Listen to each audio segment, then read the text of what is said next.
ঠিক আছে।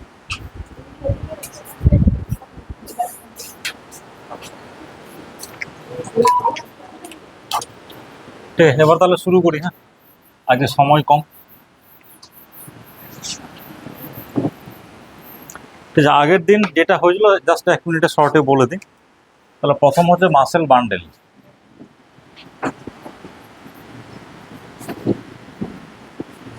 Muscle bundle কি এটা যেটাতে কভারিং থাকে তার নাম হচ্ছে ফাসা। মানে এটা পুরো মাসেল, সাপোজ এই একটা মাসেল, ঠিক আছে, এগুলোর মধ্যে যেমন সবচেয়ে বড় একটা বান্ডেল থাকে, একটা কভারিং আছে, তাহলে পুরো জিনিসটার নাম হলো মাসেল বান্ডেল, তার নাম ফাসা। আর এর ভেতরে কি অনেক ছোট ছোট ফাইবার থাকে। এগুলো কেটা ফাইবার,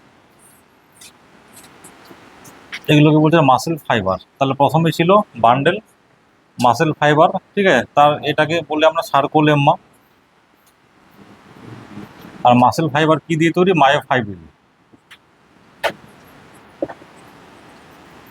এটা দু রকম ছিল, অ্যাক্টিন, মায়োসিন।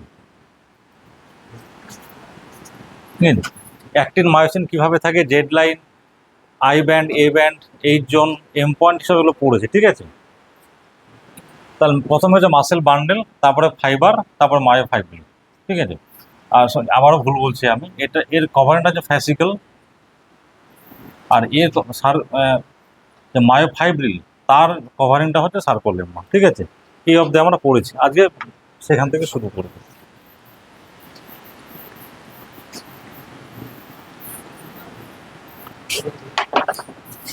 আগের দিন এটা দেখেছি।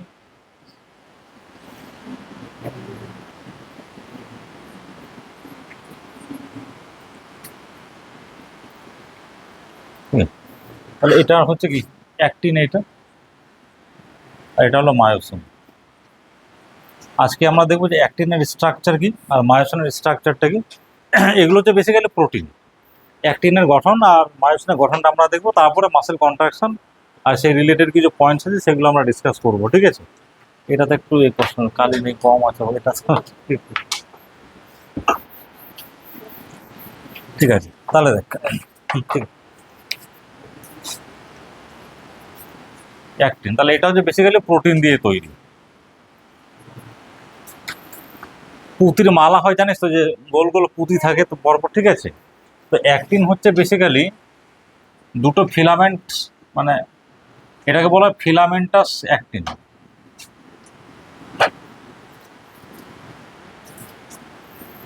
মানে এরকম ছোট ছোট গোল গোল দানার মতো জিনিস পরপর লেগে থাকে।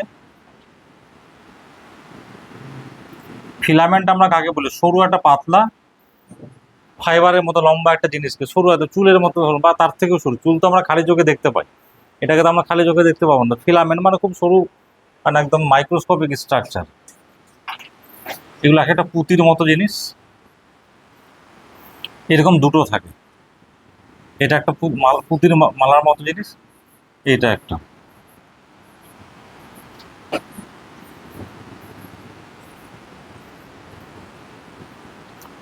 পুরো জিনিসটার নাম হচ্ছে ফিলামেন্ট। ঠিক আছে, একটা ওয়্যারের মতো খুব একটা মাইক্রোস্কোপিক স্ট্রাকচার, এটা ফিলামেন্ট। দুটো থাকে, একটা দুটো, ওই ফিলামেন্ট থেকে ফিলামেন্টাস, এই দুটো নামই হচ্ছে ফিলামেন্টাস অ্যাক্টিন। এবার একটা ছোট ছোট ইউনিট দিয়ে, মানে একটা দানা দিয়ে তৈরি হয়েছে। তাহলে কিরকম গোল গোল টাইপের দেখতে, মানে পুঁতির দানা যেগুলোকে বলি। তাহলে পুরো জিনিসটার নাম হচ্ছে ফিলামেন্ট। আর একটা গ্লোবিউলার প্রোটিন বলি এগুলোকে আমরা, গ্লোবিউলার প্রোটিন, বা এটাকে বলা হয় জি অ্যাক্টিন। ঠিক আছে, তাহলে আমরা কিসের স্ট্রাকচার পড়ছি? অ্যাক্টিনের। ঠিক আছে, তাহলে পুরো জিনিসটাকে বলছি আমরা ফিলামেন্টাস অ্যাক্টিন। ঠিক আছে, আর একটা ইউনিটকে আমরা কি বলছি? জি অ্যাক্টিন বা গ্লোবিউলার অ্যাক্টিন বা গ্লোবিউলার প্রোটিন। যেরকম দড়ি হয় না, দুটো থাকে তারপর পেঁচানো পেঁচানো থাকে, এরকম দুটো এবার টুইস্ট করে যায়। এরকম দুটো জিনিস আছে, তারপরে এই দুটো কীরকম টুইস্ট করে যায়, মানে দড়ি যেরকম পাকানো হয়, তাহলে দুটো জিনিস নিলে এবার দুটোকে ধরে টুইস্ট করে দেয়, তাহলে হেলিক্যাল স্ট্রাকচার হয়ে যাবে। তাহলে দুটো ফিলামেন্টাস অ্যাক্টিন আছে, একটা ফিলামেন্ট আবার অনেকগুলো ছোট ছোট জি অ্যাক্টিন বা গ্লোবিউলার অ্যাক্টিন দিয়ে তৈরি, এবার দুটো মানে একে আর কি ওই ফিলামেন্টকে নিয়ে আবার টুইস্ট করে দেবে, তাহলে কি হবে, একটা গ্লোবুলার স্ট্রাকচার মানে একটা হেলিক্যাল স্ট্রাকচার হয়ে যাবে। তাহলে জিনিসটা ফাইনালি কি রকম দাঁড়াবে?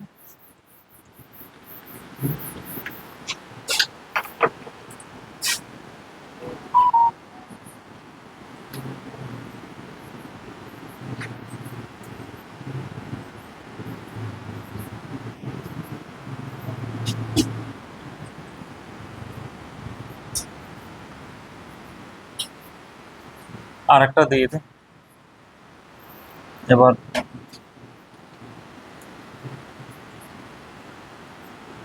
দুটোকে এবার এ করে দিলে যা হবে, এই ছবিটা মোটামুটি আমি আঁকার চেষ্টা করছি, তোরা বুঝে নিবি, আমি জিনিসটা বোঝানোর চেষ্টা করছি।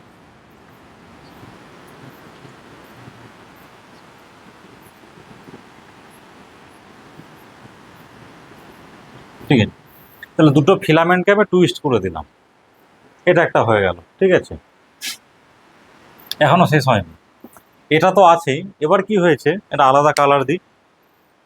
এই যে দুটো মানে ফিলামেন্টাস অ্যাক্টিন হলো, এর সাথে সাথে দুটো আরো প্রোটিন, স্পেশালাইজড প্রোটিন থাকে। প্রথমটার সাথে গেল, দেখ, মোটামুটি দেওয়ার চেষ্টা করছি, উল্টো পাল্টা একটু হতেই পারে এরকম। অ্যাকচুয়ালি এটা তো ছবিটা তো ভালো হচ্ছে না আমার, বুঝে নেওয়ার চেষ্টা করুন, দুটোর সাথেই থাকে আর কি। ঠিক আছে, তাহলে দেখ, এরকম দুটো কমপ্লেক্স প্রোটিন আছে, এই দুটো নাম হচ্ছে কি ট্রোপোমা। তাহলে এই দুটো ছিল কি অ্যাক্টিন, বা বলতে পারি আমরা ফিলামেন্টাস অ্যাক্টিন বা এফ অ্যাক্টিন, ফিলামেন্টাস অ্যাক্টিন বা এফ অ্যাক্টিন বলা হয়। আর এগুলোকে বললাম আমরা জি অ্যাক্টিন বা গ্লোবিউলার অ্যাক্টিন, এক একটা ইউনিটকে। তার সঙ্গে দুটো আরো কমপ্লেক্স প্রোটিন তার সঙ্গে র্যাপ করে থাকে, এদের নাম হচ্ছে ট্রোপোমায়োসিন।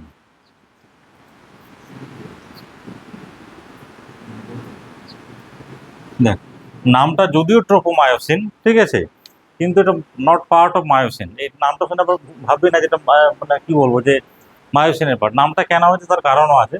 তাহলে দুটো ট্রোপোমায়োসিন থাকে, এটা হয়ে গেল। এবার হচ্ছে এই যে ট্রোপোমায়োসিন মলিকিউলটা থাকে, এর উপরে রেগুলার ইন্টারভালে আর একটা প্রোটিন থাকে। রেগুলার ইন্টারভাল মানে ডিস্টেন্সে ইকুয়াল হয়, আবার এখানে আঁকাতে ইকুয়াল হচ্ছে না, কিন্তু ওখানে ইকুয়াল হয়। তাহলে ইকুয়াল ইন্টারভ্যালে আর একটা প্রোটিন থাকে যার নাম হচ্ছে ট্রোপোনিন। ঠিক আছে, তাহলে এইটা হচ্ছে বেসিক্যালি একটা অ্যাক্টিন মলিকিউল বা অ্যাক্টিন প্রোটিন। তাহলে তিনটে প্রোটিন দিয়ে তৈরি, একটা হলো ফিলামেন্টাস অ্যাক্টিন, দুটো একদম মানে ওই গ্লোবিউলার অ্যাক্টিন দিয়ে তৈরি, দুটো র্যাপ করে থাকে, টুইস্ট করে থাকে। তার সাথে দুটো ট্রোপোমায়োসিন প্রোটিন আছে, আর একটা প্রোটিন আছে তার নাম হলো ট্রোপোনিন। ট্রোপোনিনটা মানে কিরকম, ধর একটা তুই রশ্মিগুলো দড়িগুলো নিয়ে নে, র্যাপ করা আছে তো, আর রেগুলার এটার মধ্যে পিন, যখন পিন দিয়ে দেবা, ধর এখানে একটা পিন দিলি, মানে ধর এই একটা দড়ি আছে, এখানে একটা পিন দিয়ে দিলি, ঠিক আছে, এখানে একটা পিন দিয়ে দিলি, একদম রেগুলার ইন্টারভাল, একদম ইকুয়াল ডিস্টেন্সে।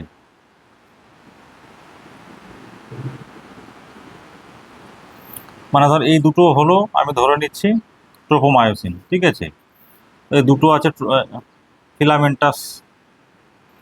সিম্পলি বোঝানোর চেষ্টা করছি জিনিসটা কি রকম থাকে, একদম সিম্পলি বোঝানোর চেষ্টা করছি।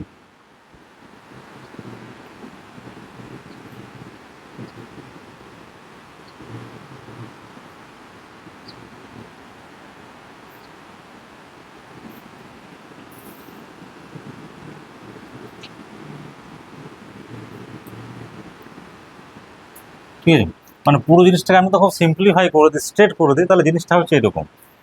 তাহলে এটা হয়ে গেল কি ফিলামেন্টাস অ্যাক্টিন। ঠিক আছে, এই দুটো জিনিস, এই দুটো ট্রোপোমায়োসিন।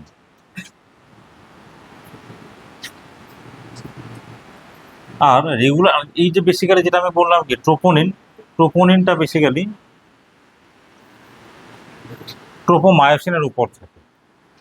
বাট স্ট্রাকচার এই অব্দি ঠিক আছে, আর তোদের বইয়ে কিছু লেখা নেই, শুধু একটা জিনিস এখানে বলা আছে। এবার কোনটার কি কাজ সেটা পরে আসছি আমি।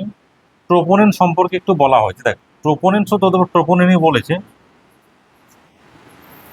ট্রোপোনিনের তিনটে পার্ট থাকে, তিনটে না জানলেও চলবে, একটা জানলে, তোদের বই একটা আছে, একটাই বলি আমি। ট্রোপোনিন সি, মনে রাখতে পারিস, ট্রোপোনিন আই, ট্রোপোনিন টি, এ দুটো তোদের বইয়ে মানে কোনোটাই মেনশন করা নেই, এ দুটো না মনে রাখলেও চলবে। ট্রোপোনিন সিটা মনে রাখতে হবে এখানে, ঠিক আছে। তাহলে ট্রোপোনিনের বেসিক্যালি 3টে পার্ট থাকে, একটা troponin C, troponin I, troponin T. এই দুটো তুই ভুলে যা, এই দুটো নাম মনে রাখ। ট্রোপোনিন সিটা মনে রাখ, সি ফর হচ্ছে কি ক্যালসিয়াম। তার মানে কি ট্রোপোনিন সি বা ট্রোপোনিন, এখানে তোদের বইয়ে শুধু ট্রোপোনিন লেখা আছে, মানে ট্রোপোনিন কোন পার্টটা লেখা নেই, শুধু লেখা আছে ট্রোপোনিন ক্যালসিয়ামের সঙ্গে বাইন্ড করে। কি কাজ কখন বাইন্ড করবে সেটা পরে আসছে আমি। তাহলে ট্রোপোনিনের কাজ হচ্ছে টু বাইন্ড উইথ ক্যালসিয়াম। তাহলে ট্রোপোনিনের যে ইউনিটটা ক্যালসিয়ামের সঙ্গে বাইন্ড করে তারই নাম হচ্ছে ট্রোপোনিন সি। তাহলে ট্রোপোনিন সি কিছুই না বেসিক্যালি যেখানে ক্যালসিয়াম বাইন্ড করে, বা আরও সিম্পলি তোরা মনে রাখবি যে ট্রোপোনিনের কাজ হচ্ছে to bind with the calcium, ঠিক আছে। এবার কি হয় দেখ, যখন মাসেল কন্ট্রাকশন হবে, যে ছবিটা আমি এঁকেছিলাম,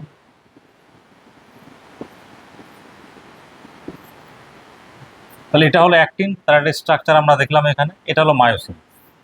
মায়োসিনের হেডগুলো এরকম থাকে, আমি একটু পরে সব বলছি। অ্যাকচুয়ালি কি হয়, যখন মাসেল কন্ট্রাকশন হবে অ্যাক্টিন আর মায়োসিনের মধ্যে ইন্টারাকশন হয়, ঠিক আছে। মানে ধর আমি তোর সঙ্গে যদি হ্যান্ডশেক করি, তাহলে আমার একটা হাত আছে, তোর একটা হাত, তাহলে একটা গ্রিপ করতে হবে, তারপর তো হ্যান্ডশেকটা হবে। ঠিক একই রকমভাবে যখন মাসেল কন্ট্রাকশন হয় অ্যাক্টিন আর মায়োসিনের মধ্যে এরকম গ্রিপিং হয়, মানে ক্রস ব্রিজ ফর্মেশন হয়, সেটা পরে আসছে আমি। তার মানে কি মায়োসিন মলিকিউলটা একটা, মায়োসিনের একটা পোর্শন অ্যাক্টিনের সঙ্গে একটা জায়গায় গিয়ে ইন্টারাকশন করবে, হ্যান্ড গ্রিপ করবে ডিউরিং দ্য মাসেল কন্ট্রাকশন, সে মেকানিজমটা পরে আসি। তাহলে ট্রোপোনিনের একটা, তোর যেমন তোর একটা হাত আমার একটা হাত, দুটো হ্যান্ডশেক করবো, তারপর তাহলে আমার একটা বডির পোর্শন আছে যেটা তোর হাতের একটা বডির পোর্শনের সঙ্গে ইন্টারাকশন করছে। তাহলে মায়োসিন মলিকিউলটা অ্যাক্টিনের সঙ্গে ইন্টারাকশন করবে, টাচ করবে, ঠিক আছে। তাহলে মায়োসিন মলিকিউলটা কোথায় গিয়ে টাচ করবে, তাহলে ধর এই যদি একটা অ্যাক্টিন হয়, ধর এই একটা প্রোটিন আমি ধরলাম অ্যাক্টিন আছে এরকম, এটা হলো মায়োসিন হেড। তাহলে এই মায়োসিন হেডটা অ্যাক্টিনে একটা জায়গা থেকে টাচ করবে বা লাগবে, তো ওই সাইডটাকে বলা হয়, এটাকে বলা হয় active site on actin for myosin head.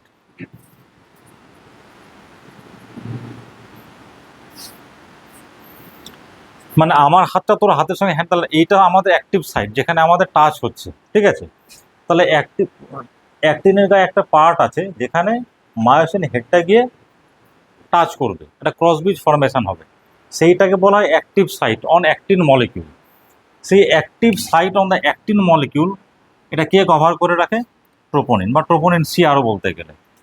তাহলে যখন রেস্টিং স্টেটে আছে, মাসেল কন্ট্রাকশন হচ্ছে না, ট্রোপোনিনের ওই যে জায়গাটা যেখানে গিয়ে মায়োসিন মলিকিউলটা টাচ করবে, একটা ক্রসব্রিজ ফর্মেশন হবে, সেই জায়গাটাকে মাস্ক করে রেখেছে, টুপি পরিয়ে রেখেছে, কভার করে রেখেছে কে, ট্রোপোনিন, পার্টিকুলার ট্রোপোনিন সি।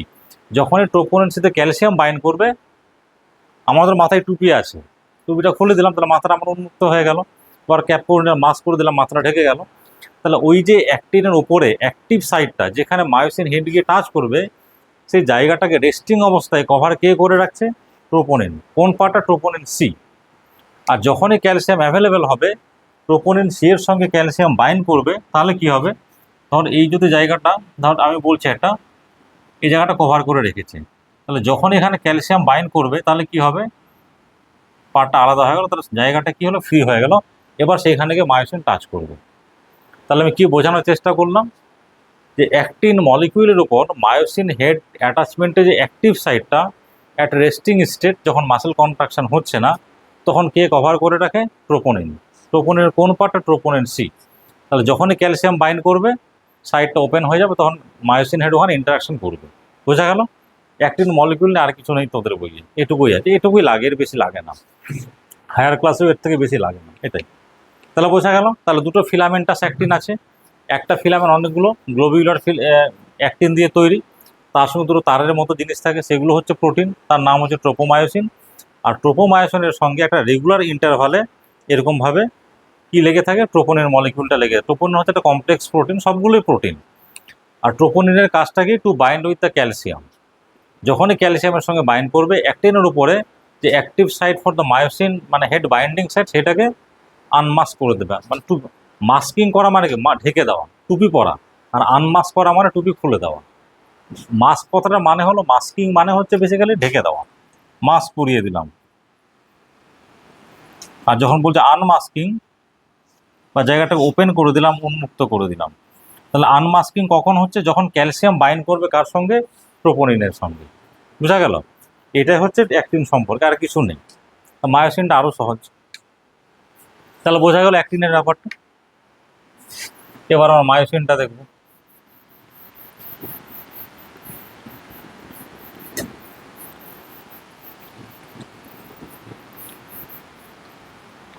ঠিক আছে, তাহলে দেখ লাস্ট একটা তো এই যে ধর ফিলামেন্ট হয়, তাহলে এটাকে আমরা এটা এক একটা আমরা কি বলি, এক একটা ইউনিট তো গ্লোবিউলার ইউনিট, এটাকে আমরা কি বলবো? মনোমার। মনোমার মানে সিঙ্গেল ইউনিট। তাহলে পুরো জিনিসটাকে আমরা কি বলবো? পলিমার। তো পলিমার ব্যথাটা হচ্ছে basically filamentous actin, F actin, আর ইউনিটটা হচ্ছে কি আমাদের জি অ্যাক্টিন। সেখানে তোদের বইয়ে লেখা আছে এটা পলিমার। পলিমার মানে যা অনেকগুলো ইউনিট দিয়ে তৈরি হয়েছে, অনেকগুলো ইউনিট আছে। তাহলে পুরো জিনিসটা হচ্ছে কি পলিমার, আর এক একটা ইউনিট হচ্ছে মনোমার। এটা তোদের বইয়ে লেখা আছে, টার্মটা ওই জন্য বলে দিলাম।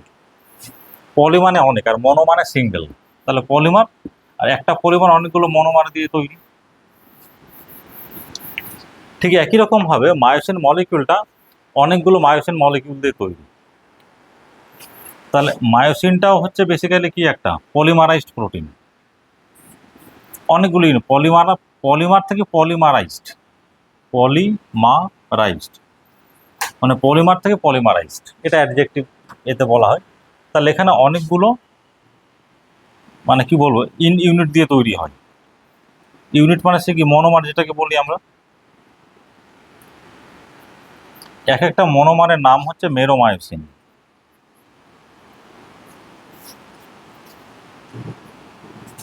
তাহলে বহু বা অনেকগুলো মেরোমায়োসিন দিয়ে এক একটা মায়োসিন তৈরি হয়। যেমন ফাইবার থেকে আমরা ফাইব্রিল বলি, ঠিক আছে, মানে আরও পাতলা, আরও সরু ডায়ামিটার। ঠিক একই রকম মায়োসিনে যখন এক একটা ইউনিটকে আমরা কনসিডার করছি যেটা আরও ছোট থেকে ছোট, তাহলে সেটাকে আমরা কি বলবো? মেরোমায়োসিন। মায়োসিন থেকে মেরোমায়োসিন, মানে এক একটা ইউনিটকে বলছি আমরা মেরোমায়োসিন। এখানে যেমন আমরা কি দেখলাম, এক একটা মনোমারকে বলছি আমরা কি? জি অ্যাক্টিন। ঠিক আছে, তো সেরকম এক একটা ইউনিটকে বলছি আমরা মেরোমায়োসিন। সবগুলো মিলিয়ে একটা মায়োসিন মলিকিউল তৈরি হবে। অনেকগুলো আছে, মিলিয়ন মিলিয়ন থাউজেন্ডে এগুলো রয়েছে। এবার আমরা দেখি গঠনটা কীরকম হয়। এটা খুব সহজ আছে, ইজি আছে, আরও ওটার থেকে সহজ।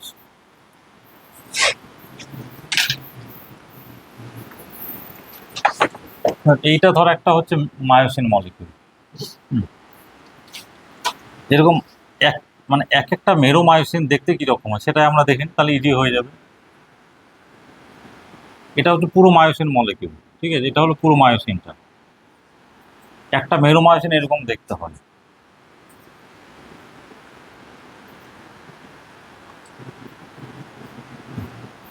এইটা হলো একটা ইউনিট, এটারই নাম হচ্ছে মেরোমায়োসিন।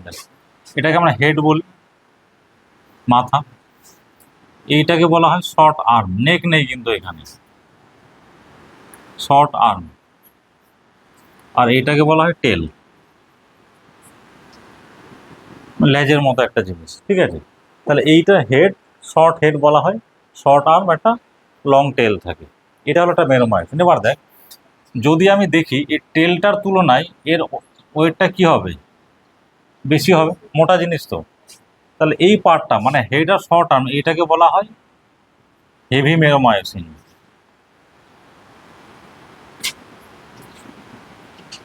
হেভি মেরোমায়োসিন বা HMM। কিছুই না, ওই যেমন আমরা পড়েছি কি বলবো, থিন অ্যান্ড থিক ফিলামেন্ট, ওই টাইপের। এটা মলিকুলার ওয়েটটা বেশি বলে এটা হেভি মেরোমায়োসিন বলছি। আর এইটাকে তাহলে আমরা কি বলবো? লাইট মেরোমায়োসিন।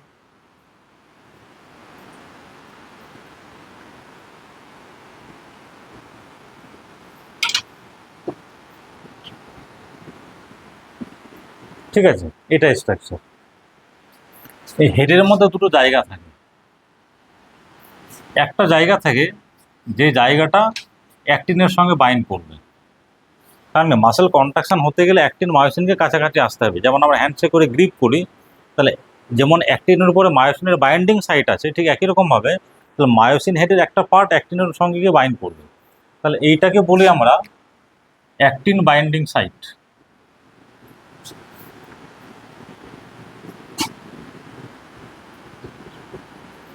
তাহলে এই জায়গাটার নাম হয়ে গেল অ্যাক্টিন বাইন্ডিং সাইট, মানে যে জায়গাটা অ্যাক্টিনের সঙ্গে গিয়ে বাইন্ড করবে, ক্রস ব্রিজ ফর্মেশন করবে ডিউরিং মাসেল কন্ট্রাকশন। এইখানে আর একটা সাইট থাকে, এটাকে বলা হয়, মানে এর একটা এনজাইমেটিক অ্যাক্টিভিটি আছে, এটাকে বলা হয় এটিপিএজ অ্যাক্টিভিটি। এবার দেখ, আমি যদি তোর সঙ্গে হ্যান্ডশেক করি, তার জন্য আমার হাতে একটা মানে কি এনার্জি থাকতে হবে। আমার হাতে এতটাই দূর হাতটাই নড়াতে পারছি না, তাহলে আমি হাতটা সরাতে পারবো না। তাহলে এই যে মায়োসিন মলিকিউল অ্যাক্টিনের সঙ্গে গিয়ে বাইন্ড করবে, সে বাইন্ড করে এনার্জি দরকার, শক্তি দরকার। এই যে আমরা যত কাজ করি, এই যে কথা বলছি, হাত পা নাড়াচ্ছি, আমাদের এনার্জি খরচা হচ্ছে। এনার্জিটা কোত্থেকে আসে? এটিপি থেকে আসছে। এটিপির মধ্যে 3টে ফসফেট থাকে, অ্যাডিনোসিন ট্রাইফসফেট, 3টে ফসফেট থাকে, মানে 3টে ফসফেট বন্ড থাকে। এক একটা ফসফেট বন্ডে এনার্জি স্টোর থাকে। যখন বন্ডটা ভেঙে যায়, এনার্জি রিলিজ হয়, এবং সেই এনার্জিটাকে ইউটিলাইজ করে আমরা সমস্ত রকম কাজ করি। যে আমরা খাচ্ছি, কথা বলছি, দাঁড়িয়ে আছি। এবার আমাদের শরীরে এনার্জি না থাকলে আমরা কথা বলতে পারবো, দাঁড়িয়ে থাকতে পারবো, নড়াচড়া করতে পারবো, কিছু করতে পারবো না। তাহলে আমরা আমাদের বায়োলজিক্যাল সিস্টেমে যত রকম এনার্জি আমরা পাই, কোত্থেকে আসছে? এটিপি থেকে আসে, জিটিপি থেকেও আসে, কিন্তু মেন হচ্ছে এটিপি। তাহলে যখন এই যে মায়োসিন মলিকিউলটা অ্যাক্টিনের সঙ্গে বাইন্ড করবে, এই জায়গাটার একটা এনজাইমেটিক অ্যাক্টিভিটি আছে। এ কি করতে পারবে? এটিপি আছে, এটিপিকে হাইড্রোলিসিস করবে, মানে করার ক্যাপাসিটি আছে। হাইড্রোলিসিস করলে কি হবে? এটিপি তৈরি হবে, অ্যাডিনোসিন ফসফেট আর একটা ফসফেট রিলিজ হয়ে যাবে, ইনঅর্গানিক ফসফেট একটা রিলিজ হয়ে যাবে। ঠিক আছে, আইপি লিখে রাখলাম, ইনঅর্গানিক ফসফেট। তাহলে যখন মায়োসিন মলিকিউলটা অ্যাক্টিনের সঙ্গে বাইন্ড করবে, টাইম আসবে, তখন কি এই সাইডটা কি করবে? একটা এটিপি মলিকিউলকে ভেঙে দেবে। তাহলে অ্যাডিনোসিন ডাইফসফেট, একটা ফসফেট রিলিজ হয়ে গেলো, এনার্জি রিলিজ হলো। সেই এনার্জি ইউটিলাইজ করে তখন এই জায়গাটা দিয়ে অ্যাক্টিনের সঙ্গে গিয়ে বাইন্ড করবে। জিনিসটা বোঝা গেল? তাহলে মায়োসিন বা মেরোমায়োসিনের হেডে দুটো সাইট আছে। একটা সাইট হলো যেটা অ্যাক্টিনের সঙ্গে গিয়ে অ্যাটাচ করবে, আমরা বলছি অ্যাক্টিন বাইন্ডিং সাইট। আর একটা সাইট আছে যার একটা এনজাইমেটিক অ্যাক্টিভিটি আছে, যে এটিপি হাইড্রোলিসিস করে এনার্জি কালেক্ট করে তারপরে গিয়ে বাইন্ড করবে। তাহলে মায়োসিন মানে হেডের দুটো পোর্শন আছে, একটা অ্যাক্টিন বাইন্ডিং সাইট, আর একটা হলো এটিপিকে মানে ব্রেকডাউন করার একটা মানে ক্যাটালাইটিক অ্যাক্টিভিটি আছে। আর কিছু নেই, বাকিটা মেরোমাইসিন নিয়ে। এবার মেরোমাইসিন দেখতে কীরকম হয় এবার দেখ। এই যদি একটা মায়োসিন মলিকিউল হয়, মায়োসিন মলিকিউলের মিডল পয়েন্টটাকে কি আমরা কি বলেছিলাম? এম লাইন, তাই তো? অ্যাকচুয়ালি কি হয়, ধর আমি দুটো এক্সাম্পল দিই। এই একটা আমি মায়োসিন মলিকিউল রাখলাম, আর একটা মায়োসিন মলিকিউল রাখছি, এদিকে রাখি।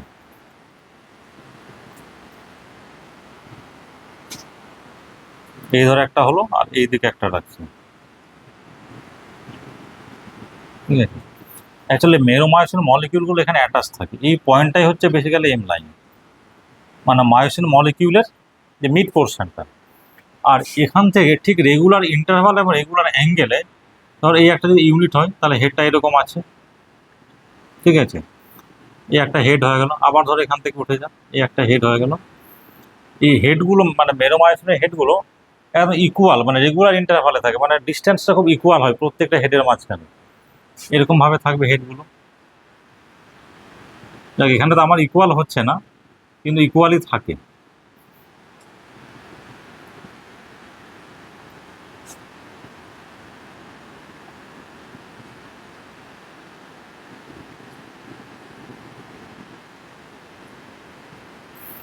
ইকুয়াল ডিস্টেন্স প্লাস হচ্ছে ইকুয়াল অ্যাঙ্গেলে থাকে, মানে এই যে ধরো অ্যাঙ্গুলেশনটা হচ্ছে, এটা হলো মেন অ্যাক্সিসটা, এখানে থাকে, এই যে অ্যাঙ্গেলটা হচ্ছে এখানে।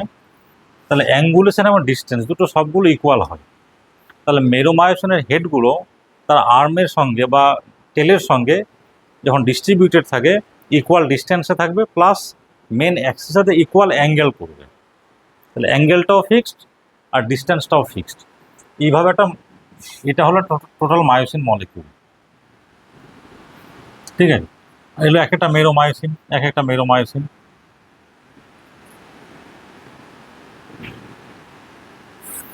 বোঝা গেল? এই হচ্ছে স্ট্রাকচার। এবার হচ্ছে মাসেল কন্ট্রাকশন। তাহলে এখানে তুই দেখ জিনিসটা কীরকম। এটা জেড লাইন,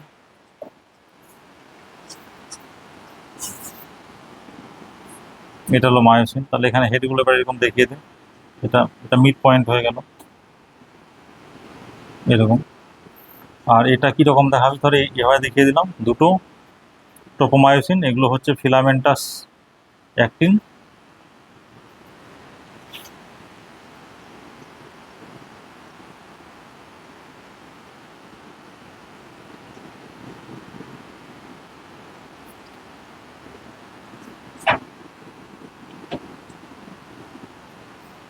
আর তার সঙ্গে এসব যে কী আছে, ট্রোপোনিন আছে এগুলো।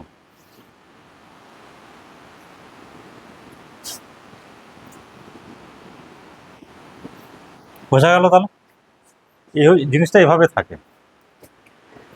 তাহলে দুটো ফিলামেন্টাস অ্যাক্টিন, তার সঙ্গে দুটো ট্রোপোমায়োসিন, আর তার সঙ্গে ট্রোপোনিন, এটা হয়ে গেল একটা মেরোমায়োসিন। হেডটা এখানে রয়েছে, একদম সিম্পলিফাই হবে। এবার আমরা করব কী করে মাসেল কন্ট্রাকশন হয়।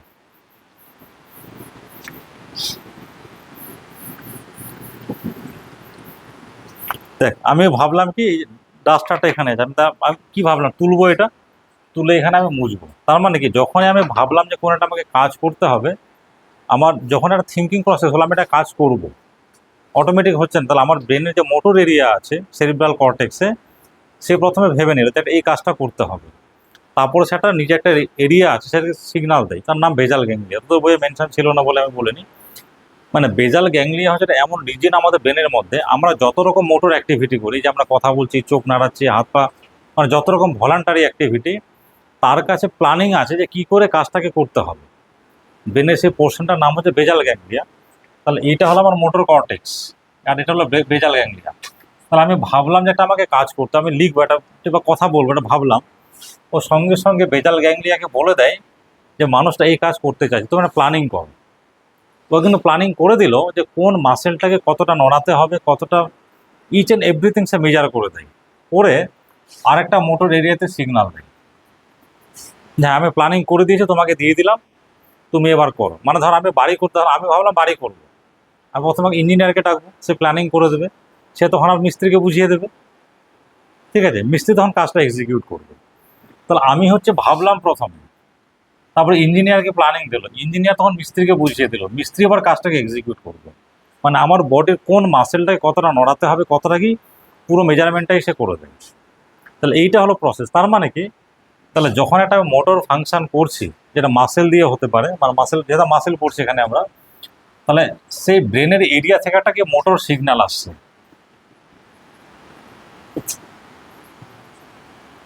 তাহলে প্রথমে কি হবে, ডিসেন্ডিং ফাইবার, ঠিক আছে, তারপরে আমাদের কি আছে, স্পাইনাল কর্ড আছে,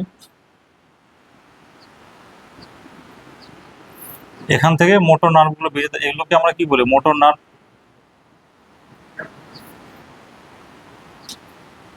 এই মোটর নার্ভগুলো কার সঙ্গে যুক্ত আছে, স্কেলিটাল মাসেলের সঙ্গে।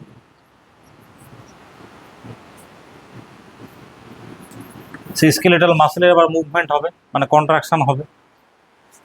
এবার আমরা দেখবো এই যে দেখো মোটর নার্ভ, এবার বেসিক্যালি কি আসছে, সিগন্যালটা কিভাবে আসে, in the form of action potential. নার্ভের কমিউনিকেশন ল্যাঙ্গুয়েজ হচ্ছে অ্যাকশন পোটেনশিয়াল। ব্রেনে তৈরি হলো অ্যাকশন পোটেনশিয়াল, কী জিনিস অলরেডি আমি ডিসকাস করে দিয়েছি। তাহলে মোটর সিগন্যাল মানেই হচ্ছে বেসিক্যালি কিছু নেই, সেটা অ্যাকশন পোটেনশিয়াল। তাহলে মোটর নার্ভ দিয়ে অ্যাকশন পোটেনশিয়াল কোথায় আসবে, স্কেলিটাল মাসেলে আসবে।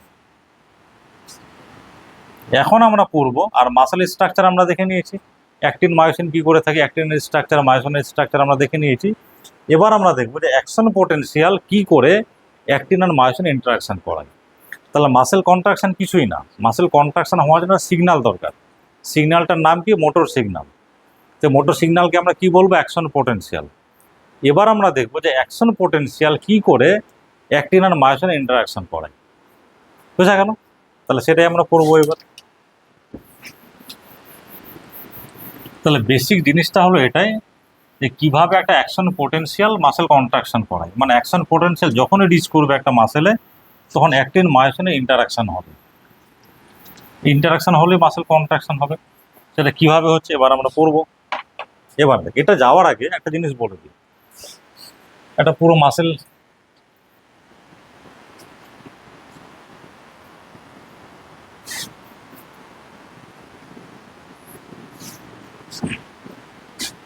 একটা ছোট করে আঁকি যাতে বুঝতে সুবিধা। এটা জেড লাইন, ঠিক আছে, এ হচ্ছে জেড লাইন, এটা হলো অ্যাক্টিন।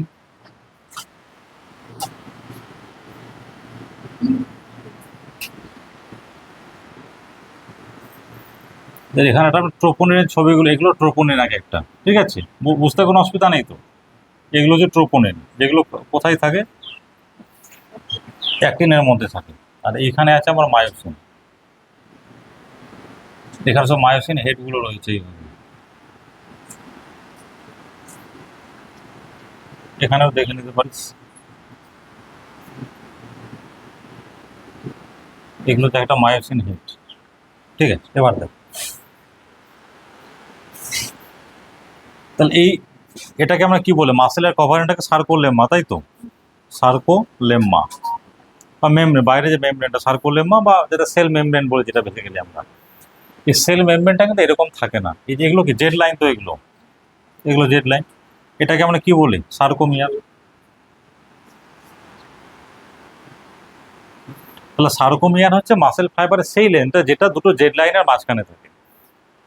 এটাকে বলে কন্ট্রাক্টাইল ইউনিট, মানে মাসেল যে কন্ট্রাকশন বা রিল্যাক্সেশন হয় এই এরিয়ার মধ্যে হয়, সেই জন্য এটাকে বলা হয় কন্ট্রাক্টাইল ইউনিট। এরকম একটা ফাইবারের মধ্যে অনেকগুলো জেড এরিয়া আছে, মানে সার্কোমিয়ার আছে, তাহলে প্রত্যেকটা এরিয়াতে কি হবে, মানে ধরো এরকম যদি একটা আমি ধরি পুরো লেন্থটা, তাহলে এখানে অনেকগুলো এরকম কি আছে, এটা একটা সার্কোমিয়ার, এই একটা সার্কোমিয়ার, এই একটা সার্কোমিয়ার, এই একটা সার্কোমিয়ার, এটা পুরো মাসেল ফাইবারটা, তার মধ্যে এতগুলো। এবার কি হচ্ছে, যখন ইন্টারাকশন হবে তাহলে কি হবে, মাসেলটা সংকুচিত হবে, তার মাসেলটা ছোট হয়ে এরকম হয়ে গেল, তাহলে জেড লাইনের এরিয়াটা কি হবে, আরো ছোট হয়ে যাবে, এদিকে সংকুচিত হয়েছে, এদিকে সংকুচিত হয়েছে, কন্ট্রাকশন হয়েছে। এটা রিল্যাক্স স্টেটে ছিল, আফটার কন্ট্রাকশন এরকম হয়। তাহলে এই যে কন্ট্রাকশন মেকানিজমগুলো সার্কোমিয়ারের মধ্যে পড়ে, সেই জন্য একটাকে আমরা স্ট্যান্ডার্ড ধরে নিচ্ছি, এই একটা ডিসকাস করলে বাকিগুলো আমরা বুঝে যাব। এই যে সার্কোলেম্মা যেটা বলছি, এটা না এরকম থাকে না, যেখানে জেড লাইনগুলো থাকে সেখানে এটা এইভাবে ইনডেন্টেশন হয়, এখানেও এরকম ভাবে থাকে, মানে মেমব্রেনটা এরকম ফোল্ড করে গেছে। নাম আছে, এগুলো আমি নাম বলবো না, মানে কিরকম ধর, মানে একটা উদাহরণ দিয়ে বোঝানোর চেষ্টা করি। ধর এই দুটো ফাইবার আছে, ঠিক আছে, তাহলে বা একটাই ধরি আমি, নর্মালি কিরকম থাকার কথা, আমরা তো এইভাবে ভাবছি, এইভাবে, কিন্তু এইভাবে তো থাকে না। এবার দেখ, ধর এটা যদি একটা অ্যাক্টিন, মানে এটা হয়, মানে অ্যাক্টিন মায়োসিন ভেতরে থাকে, এটা বাইরের সার্কোলেম্মাটা, তো সার্কোলেম্মাটা বেসিক্যালি এরকম ভেতরে ঢুকে যায়, মানে ফোল্ড তৈরি করে। আমরা কি ভাবছি এরকম ভাবে থাকছে, এটা কিন্তু এরকম থাকে না, যেখানে জেড লাইনটা থাকে সেইখানে এটা ভেতরে একটা ইনডেন্টেশন তৈরি হয়, মানে এই একটা ধর মেমব্রেনটা এরকম ছিল, তো এরকম না থেকে জিনিসটা এরকম হয়ে গেছে,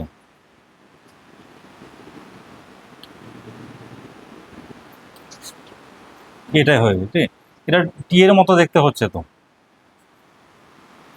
এই জায়গায় এটা এটা এটা এরকম টি এর মধ্যে টি টিউবিউল বলা হয়, তো বই নামটা মেনশন করা নেই, টি টিউবিউল না, নামটা না জানলেও চলবে। তাহলে জেড লাইনের জায়গাটা এরকম ইনডেন্টেশন হয়ে গেছে বা ফোল্ড করে গেছে ভেতরে, এটার নাম হলো টি এর মতো দেখতে বলে, মানে এটা হলো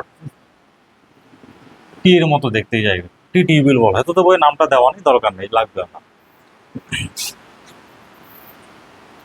মাসেলের ভেতরে একটা জিনিস থাকে, তার নাম কি, সার্কোপ্লাজমিক রেটিকিউলাম। সার্কোপ্লাজমিক রেটিকিউলামটা এখানে থাকে, মানে এরকম ভাবে থাকে, ডাম্বেলের মতো দেখতে একটা জিনিস।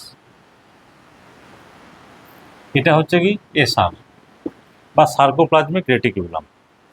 এর ভেতরে কে থাকে, প্রচুর পরিমাণে ক্যালসিয়াম থাকে।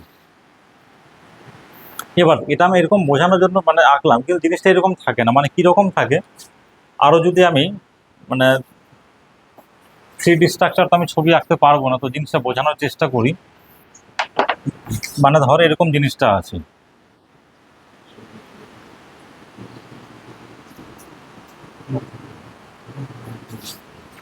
এটা দুটো টিউবিউল হলো, ঠিক আছে, এখানেই বেসিক্যালি কে রয়েছে, অ্যাক্টিন এটা জেড লাইন বললাম, তো তাহলে কি হবে, অ্যাক্টিন এইভাবে থাকবে এখানে,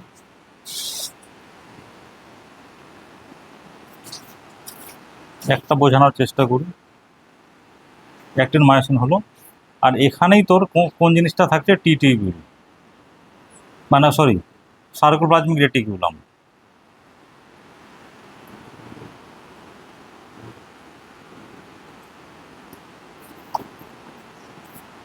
দেখ এবার জিনিসটা বোঝাতে পারলাম কিনা বল। তাহলে যেখানে দুটো টি টিউবিউল তৈরি হচ্ছে সেখানে এই জিনিসটা হচ্ছে কি পুরো, এটা আলাদা কালার দিই তাহলে বুঝতে পারবি। এইটা হচ্ছে তো সার্কোপ্লাজমিক রেটিকুলাম, আর ওখানে অ্যাক্টিন মায়োসিনের স্ট্রাকচারগুলো রয়েছে, মানে পুরো জিনিসটা একসাথে রয়েছে। বোঝা গেল? এইটা হলো স্ট্রাকচার। এবার দেখ, আচ্ছা এটাতে যাওয়ার আগে একটা জিনিস বলে দিই, অ্যানাটমিটা খালি একটু বলে দিই, ছবিটা মুছে দিচ্ছি। এটা বুঝতে পারলে জিনিসটা কি বোঝাতে চাইলাম? ঠিক আছে,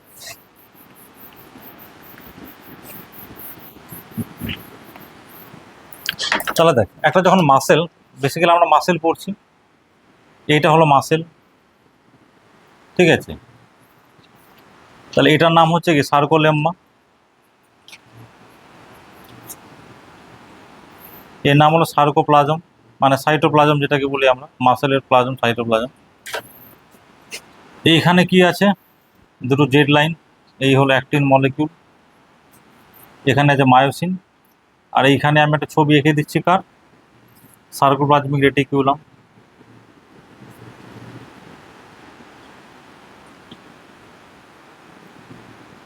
যার ভেতরে প্রচুর পরিমাণে ক্যালসিয়াম আছে, ঠিক আছে। এটা তো সাইটোপ্লাজম আছে। এবার কি আছে, এগুলো টি টিউবিউলের মতো, একটা ছবি দেখিয়ে দিই এখানে তাহলে বুঝতে সুবিধা হবে। এটা একটা টি টিউবিউল, আর এইখানেটা দেখিয়ে দিলাম টি টিউবিউল। দেখ জিনিসটা এবার ক্লিয়ার হচ্ছে কিনা। একটা মাসেল ফাইবার এখানে দেখাচ্ছি আমি, সিঙ্গেল ফাইবারকে, অ্যাক্টিন মায়োসিন সার্কোপ্লাজমিক রেটিকুলাম টি টিউবিউল, এটা হয়ে গেল। এবার মোটো নার্ভের মাধ্যমে সিগন্যাল আসছে, সিগন্যালটা কি অ্যাকশন পোটেনশিয়াল। তাহলে কি হবে ফাইনালি, ধর এই একটা যদি নিউরন হয়,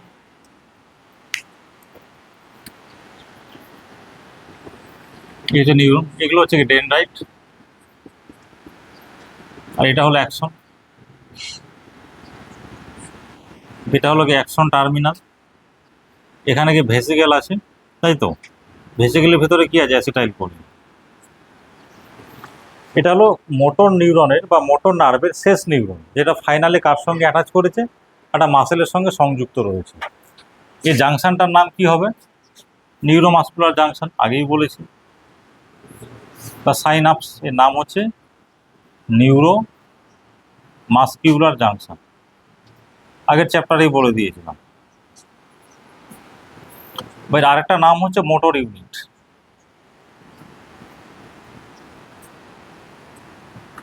এটাকে আমরা কি বলি, সাইনাপস বলি, মানে গ্যাপটার ওই একই ব্যাপার, সাইনাপস। এটাকে বলি আমরা কি, প্রি সাইনাপটিক মেমব্রেন, এটাকে বলি আমরা পোস্ট সাইনাপটিক মেমব্রেন। এই হলো জিনিস।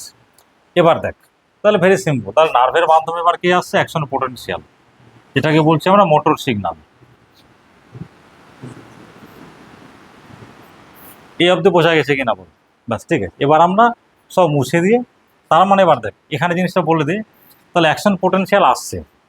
আমরা আগে মেকানিজম দেখে নিয়েছি, যখনই অ্যাকশন পোটেনশিয়াল রিচ করবে, এই ভেসিকেলগুলো ফাইনালি প্রথমে কী হবে, প্রি সাইনাপটিক মেমব্রেনের সঙ্গে টাচ করবে, তারপরে জায়গাটা রাপচার করে যায়, রাপচার করে কী হবে, ভেতরে যত অ্যাসিটাইল কোলিন ছিল সেগুলো রিলিজ হয়ে গেছে অ্যাট সাইনাপটিক রিজিয়ন। এবার তাহলে এখানে কে আছে, আগের দিনে বলেছিলাম অ্যাসিটাইল কোলিন রিসেপ্টর, এটাকে আমরা এইভাবে লিখি, অ্যাসিটাইল কোলিন রিসেপ্টর বা AChR, যেখানে কি হবে, অ্যাসিটাইল কোলিন এসে বাইন্ড করবে, ঠিক আছে। তাহলে অ্যাসিটাইল কোলিন রিসেপ্টর হচ্ছে বেসিক্যালি চ্যানেল একটা, ধর এইটা ছিল অ্যাসিটাইল কোলিন রিসেপ্টর, প্রথমে গেটটা বন্ধ ছিল, যেই এখানে এসে অ্যাসিটাইল কোলিন বাইন্ড করলো, সঙ্গে সঙ্গে কি হয়, গেটটা ওপেন হয়ে যায়। তাহলে গেটটাকে ওপেন হয়ে গেল, আর সেলের বাইরে কি আছে, প্রচুর পরিমাণে সোডিয়াম আছে, তাহলে এইটা দিয়ে সোডিয়াম ভেতরে আসবে এখানে বেসিক্যালি, ঠিক আছে। সোডিয়াম আসছে, তার মানে কি হলো, এবার সার্কোপ্লাজমের মধ্যে অ্যাকশন পোটেনশিয়াল ক্রিয়েট হবে। এবার তারপর নার্ভের মাধ্যমে যে অ্যাকশন পোটেনশিয়াল আসছিল, সাইনাপসে প্রথমে কেমিক্যাল রিলিজ করলো, সেই কেমিক্যালটাকে অ্যাসিটাইল কোলিন এখানে মেমব্রেনের সঙ্গে বাইন্ড করলো, সোডিয়াম ভেতরে আসছে ওপেন হওয়ার পরে, তারপরে এখানে সেই অ্যাকশন পোটেনশিয়ালটা এবার কোথায় স্প্রেড করে গেল, সার্কোপ্লাজমের মধ্যে। এই অবধি বুঝতে কোনো অসুবিধা নেই। এবার দেখ, এই যে টিউবুলার যে সার্কুলার রেটিকুলাম, এখানে কিছু প্রোটিন থাকে, এখানে কিছু প্রোটিন আছে, এখানে কিছু প্রোটিন আছে, ঠিক আছে? এদের মধ্যে একটা কানেকশান আছে। যেমন ধর আমার সুইচ বোর্ডটা এখানে আছে, ফ্যানটা ওখানে চলছে, আমি এখানে অন অফ করতে পারছি তো, তার মানে এই সুইচের সঙ্গে ওই ফ্যানের একটা কানেকশান আছে ইলেকট্রিসিটি। অন করে দিলাম চলছে, অফ করে দিলাম, তার মানে কি এই যে এবার দেখ বেসিক্যালি এবার কী হবে, অ্যাকশন পোটেনশিয়ালটা মেমব্রেনের মধ্যে স্প্রেড করবে। যে অ্যাকশন পোটেনশিয়াল নার্ভ দিয়ে আসছিল সেটা আবার মাসেলের মধ্যে স্প্রেড করবে, মাসেল মেমব্রেনের মধ্যে। তাহলে এবার এই যে অ্যাকশন পোটেনশিয়াল মানে স্প্রেড করবে, সে সিগন্যালটা আসতে হবে কোথায়, সার্কোপ্লাজমিক রেটিকুলামে। মানে সার্কোপ্লাজমিক রেটিকুলাম কী করে বুঝবে যে এবার মাসেল কন্ট্রাকশন করতে হবে, তাহলে প্রথমে ক্যালসিয়াম রিলিজ হবে, ওর ভিতরে যে ক্যালসিয়াম আছে, তাহলে ওকে যদি বুঝতে হয় যে এবার ক্যালসিয়াম রিলিজ করতে হবে, সে কী করে বুঝবে, তাহলে তার মধ্যে আবার অ্যাকশন পোটেনশিয়াল ইলেকট্রিসিটি মানে ট্রান্সমিট হবে। মানে এই জানে যে যখনই অ্যাকশন পোটেনশিয়াল আমার কাছে রিচ করবে আমাকে ক্যালসিয়াম রিলিজ করতে হবে, ও এটাই জানে। ক্যালসিয়াম কী হবে জানে না, ও যখন একটা সিগন্যাল পেলো in the form of action potential, ও ক্যালসিয়াম রিলিজ করবে। তাহলে দেখতে এই মেমব্রেনে যদি অ্যাকশন পোটেনশিয়াল থাকে, তাহলে এটা তো একদম একটা গ্যাপ আছে তো, তাহলে এদের মধ্যে সিগন্যাল আসতে গেলে কিছু প্রোটিন কানেকশান আছে। মানে জিনিসটা এরকম, ধর এগুলো টিউবুল, এখানে অ্যাকশন পোটেনশিয়াল স্প্রেড করে গেছে, এইখানে একটা সার্কোপ্লাজমিক রেটিকুলাম, এইখানে কিছু প্রোটিন আছে, এইখানে কিছু প্রোটিন আছে, এদের মধ্যে কানেকশান আছে। তাহলে যখন মেমব্রেনে বা সার্কোপ্লাজমে অ্যাকশন পোটেনশিয়াল রিচ করলো, তাহলে সঙ্গে সঙ্গে অ্যাকশন পোটেনশিয়াল কোথায় রিচ করে যাচ্ছে, সার্কোপ্লাজমিক রেটিকুলাম। যখনই রিলিজ করবে তাহলে কী হবে, এখান থেকে ক্যালসিয়াম রিলিজ হবে। মানে এগুলো রিলিজ করারও কিন্তু এখানে চ্যানেল আছে। মানে কোনো কাজটাই এমনি এমনি হচ্ছে না, প্রত্যেকটার ইন ডিটেলস মেকানিজম আছে, তোদের বইয়ে নেই। তোদের বই এটুকুই লেখা আছে, যখনই মোটর সিগন্যাল আসলো, মোটর ইউনিটে অ্যাসিটাইল কোলিন রিলিজ হবে, সেই অ্যাসিটাইল কোলিন সার্কোলেম্মাতে অ্যাকশন পোটেনশিয়াল ট্রান্সমিট করবে, সেটা ফাইনালে যাচ্ছে কোথায়, সার্কোপ্লাজমিক রেটিকুলামে। তখন সার্কোপ্লাজমিক রেটিকুলাম কী করবে, ক্যালসিয়াম রিলিজ করবে সাইটোপ্লাজমে। তাহলে এখানে ক্যালসিয়াম রিলিজ হয়ে গেল, বা সাইটোপ্লাজমে প্রচুর পরিমাণে ক্যালসিয়াম এসে গেছে, না প্রচুর পরিমাণে আসে না, খুব অল্প পরিমাণে লাগে, ঠিক আছে? তাহলে এই অবধি বোঝা গেল কিনা? তাহলে এতক্ষণ অবধি আমরা যেটা পড়লাম, যে যখন অ্যাকশন পোটেনশিয়াল রিচ করেছে মাসেলের মধ্যে, মাসেল ফাইবারের মধ্যে, ফাইনাল ঘটনা কি, সার্কোপ্লাজমিক রেটিকুলাম থেকে ক্যালসিয়াম রিলিজ হলো। এই অবধি বোঝা গেল কিনা? তাহলে আরও শর্ট করে বললে, যখনই মাসেলের মধ্যে অ্যাকশন পোটেনশিয়াল রিচ করলো তখন কি ঘটবে, সার্কোপ্লাজমিক রেটিকুলাম থেকে ক্যালসিয়াম রিলিজ হবে। স্টোর ছিল, রিলিজ হয়েছে, তোকে বললাম চল তুই চা খাওয়াবে, তুই পকেট থেকে টাকা বার করে দিবি, তো সিগন্যালটা ছিল আমি চা খাবো, ঠিক আছে? তাহলে এখান থেকে ক্যালসিয়াম রিলিজ হওয়ার সিগন্যালটাই হচ্ছে অ্যাকশন পোটেনশিয়াল। যেই অ্যাকশন পোটেনশিয়াল আসলো ও ক্যালসিয়াম রিলিজ করে দেবো। এবার কি হবে, এবার আরও ইজি, আর কিছু নেই, এবার তো আরও সোজা।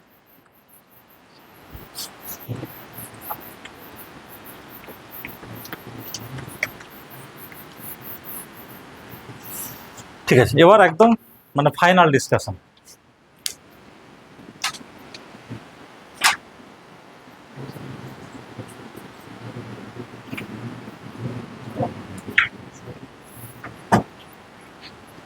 এটা হলো কি এসআর, সার্কোপ্লাজমিক রেটিকুলাম।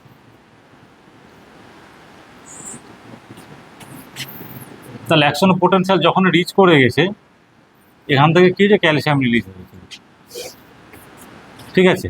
এবার চলে আয় এখানে,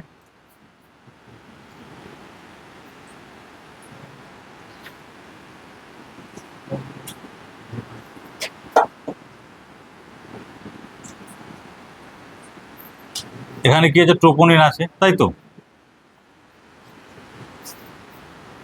ঠিক আছে, এবার দেখ, তাহলে যখনই ক্যালসিয়াম রিলিজ করে গেছে, এই মলিকুলের নাম কি, ট্রোপোনিন। ট্রোপোনিনের কাজ কি, ট্রোপোনিনের কাজ কি একটু আগে বললাম, ক্যালসিয়ামের সঙ্গে বাইন্ড করা। তাহলে ক্যালসিয়াম এসে গেছে, তাহলে ধর আমি একটা এক্সাম্পল দিলাম, এটা তো এই ট্রোপোনিনটা ক্যালসিয়ামের সঙ্গে বাইন্ড করলো, ঠিক আছে? তার মানে এবার টুপিটা খুলতে হবে এবার তো, তার মানে কি তখন হচ্ছে এখান থেকে ট্রোপোনিনটা সরে গেল, সরে গিয়ে কী করলো, এই সাইডটাকে উন্মুক্ত করে দিল। ট্রোপোনিনের কাজটা কি, যে মায়োসিনের যে বাইন্ডিং সাইডটাকে কভার করে রেখেছিল, তাহলে যখনই ক্যালসিয়াম বাইন্ড করলো ট্রোপোনিনের সঙ্গে, ক্যালসিয়াম এসে গেছে, তো ট্রোপোনিনটা সরে গিয়ে জায়গাটাকে ওপেন করে দিল, আনমাস্ক করে দিল। এবার ততক্ষণে কি মায়োসিনও বুঝে গেছে, ঠিক আছে, ধর তোর পার্টনার এসে দেখে আনন্দিত হবে, তো সে ছেলে হোক মেয়ে হোক যাই হোক, তো যখন তোর তো আর মনে আনন্দ লাড্ডু ফুটবে, আমার বন্ধু এসে গেছে, সে তোর গার্লফ্রেন্ড বয় যাই হতে পারে আর কি, ঠিক আছে। তো তার এবার মায়োসিনও বুঝে গেল জায়গা ওপেন হয়ে গেছে, আমাকে যেতে হবে। আর মায়োসিনের হেডে কে আছে, এখানে এনজাইম সাইট ছিল বললাম, ধর এই যদি মায়োসিন হেড হয়, ঠিক আছে, এর সঙ্গে সঙ্গে যখন দেখি আমার বন্ধু এসে গেছে, আবার ইন্টারাকশন করতে হবে, ও সঙ্গে সঙ্গে কী করবে, এটিপি থেকে এটিপিকে ভেঙে দেবে, তাহলে এডিপি হয়ে গেল প্লাস ইনঅর্গানিক ফসফেট, এনার্জি পেয়ে গেল। তাহলে ওর বাইন্ডিং সাইট তো ছিলই, ও খোলাই ছিল, শুধু এনার্জি ছিল না, সাইটটা ওপেন ছিল, এনার্জি ছিল না।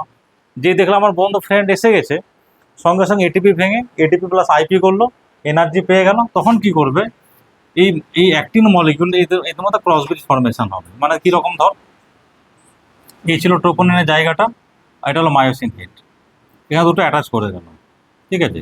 তার মানে কি অ্যাক্টিন আর মায়োসিনের মধ্যে ইন্টারাকশন হলো, এটাকে বলা হয় ক্রস ব্রিজ ফর্মেশন।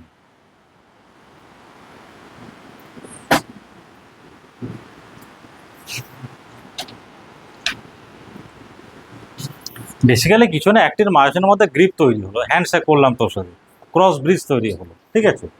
ওই বাইন্ডিংটাই ক্রস ব্রিজ বলা হয়, cross bridge formation.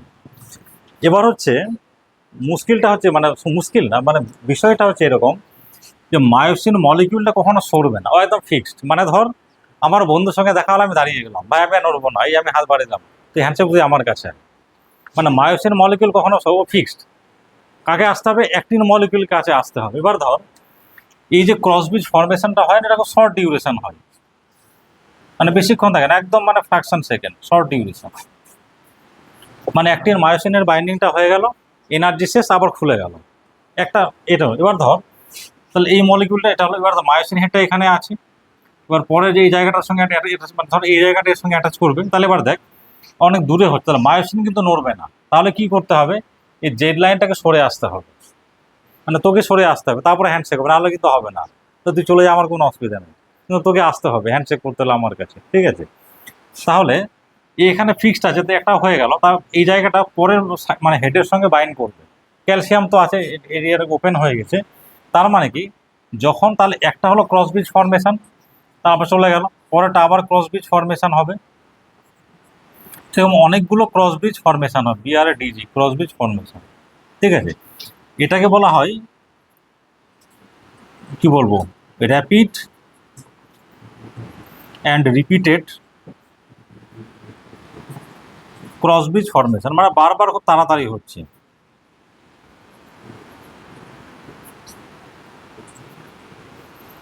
Rapid repeated cross bridge formation পরপর হচ্ছে। মজাটা হচ্ছে মায়োসিন মলিকিউলটা ফিক্সড নড়বে না, তাহলে কাকে সরে আসতে হবে, অ্যাক্টিন মলিকিউলটা। এটা তো জেড লাইনে তো ফিক্সড আছে, তার মানে কি এই জেড লাইনটাকে ভেতরের দিকে মুভ করতে হবে। মানে কিরকম, তুই দুজনে উঠে একটা জিনিস দেখিয়ে দিচ্ছি, দুজনে উঠে, দুজন উঠে, দুজন উঠে ওখানে দাঁড়া, ঠিক আছে, একজন সামনে একজন পেছনে থাক, আর দাঁড়া না যে কেউ একজন, হ্যাঁ এখানে দাঁড়া, ঠিক আছে। এবার তুই আমার হ্যান্ডশেক কর, হয়ে গেল, এই চলে গেল, ক্রসব্রিজ ফর্মেশন হলো, শেষ, ঠিক আছে। হ্যাঁ না, ওখানে তুই দাঁড়া। এবার ধর এবার ও করবে, তুই হাতটা আসছে না তো, তাহলে তুই সরে আয়, ওখানে থাক তুই, এখান থেকে হবে, তার ধরে নিচে হবে না, হচ্ছে না, তাহলে তো সরে আয়, আমি সরবো না, সরে আয়। তাহলে কি জেড লাইনটা সরে আসছে, এই ছিল একটা অ্যাক্টিন, ওর পিছনে অ্যাক্টিন, তাহলে জেড লাইনটা সরে আসছে, তাহলে কি হচ্ছে দেখ। এবার তুই এরকম থাক, তোর হ্যান্ডশেক করলাম, তুই থেকে গেল, তুই সামনে আয়, এবার তুই সামনে আয়, তাহলে ও ছিল জেড লাইন, সরে আসলো তো। তাহলে এরকম প্রত্যেকটা অ্যাক্টিন মলিকিউল আস্তে আস্তে সরে আসছে, ক্রসব্রিজ হচ্ছে, চলে যাচ্ছে এরকম। তাহলে তাহলে কী হবে, ফাইনালি কী হবে, আলটিমেটলি এবার বসে পড়, তার লেন্থটা আস্তে আস্তে ছোট হবে, ঠিক আছে। তাহলে মাসেল ফাইবার লেন্থটা কী হবে, ছোট হবে। তাহলে যেটা আমি একটু আগে বললাম যে পরপর যদি অনেকগুলো এরকম জেড লাইন থাকে, ঠিক আছে, তো এই একটা জেড লাইন, এই একটা জেড লাইন, এই একটা জেড লাইন, তার যখন সরে আসছে, তাহলে যখন আফটার কন্ট্রাকশন কি এটা সরে আসবে, ধর এইটা এতটা হলো, আবার সরে আসলো, তাহলে তাহলে দেখ এইটা ছিল প্রথম লেন্থ, তো কন্ট্রাকশনের পর লেন্থটা এরকম হয়ে গেছে। কারণ মায়োসিন মলিকিউলটা কিন্তু সরছে না, তাহলে সরে আসছে কি বেসিক্যালি অ্যাক্টিন মলিকিউলগুলো, আর অ্যাক্টিনটা তো জেড লাইনের সঙ্গে কি অ্যাটাচ, তাহলে জেড লাইনটাকে সরে আসতে হবে। তাহলে এইটাই হচ্ছে বেসিক্যালি শর্টেনিং বা muscle shortening. Muscle fibre length shortening, muscle fibre length shortening.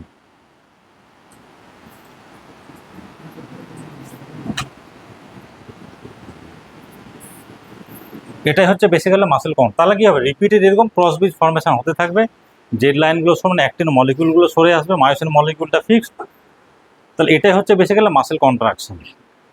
এই অবধি বোঝা গেছে কিনা? এই যে তাহলে এখানে কি হচ্ছে দেখ, বেসিক্যালি এটা হলো অ্যাক্টিন মলিকিউল,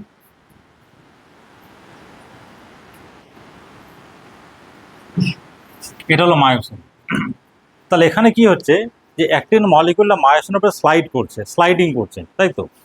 ধর এইটা হলো দুটো জেড লাইন, এখানে অ্যাক্টিনগুলো আছে, এই অ্যাক্টিন, তাহলে এখানে মাঝখানে কি আছে মায়োসিন। তাহলে অ্যাক্টিন মলিকিউলটা ধরো এটা নর্মাল ছিল, তাহলে অ্যাক্টিন মলিকিউলগুলো মায়োসিনের উপরে স্লাইডিং করছে, স্লাইড করছে, স্লাইড দরজা যেরকম পাশাপাশি খোলে, তাহলে এখানে সামনে সরে আসছে, আবার রিল্যাক্সেশন যখন আবার পিছনে চলে যাবে, তার মানে স্লাইডিং হচ্ছে। তাহলে এটাকে বলা হয় স্লাইডিং ফিলামেন্ট থিওরি,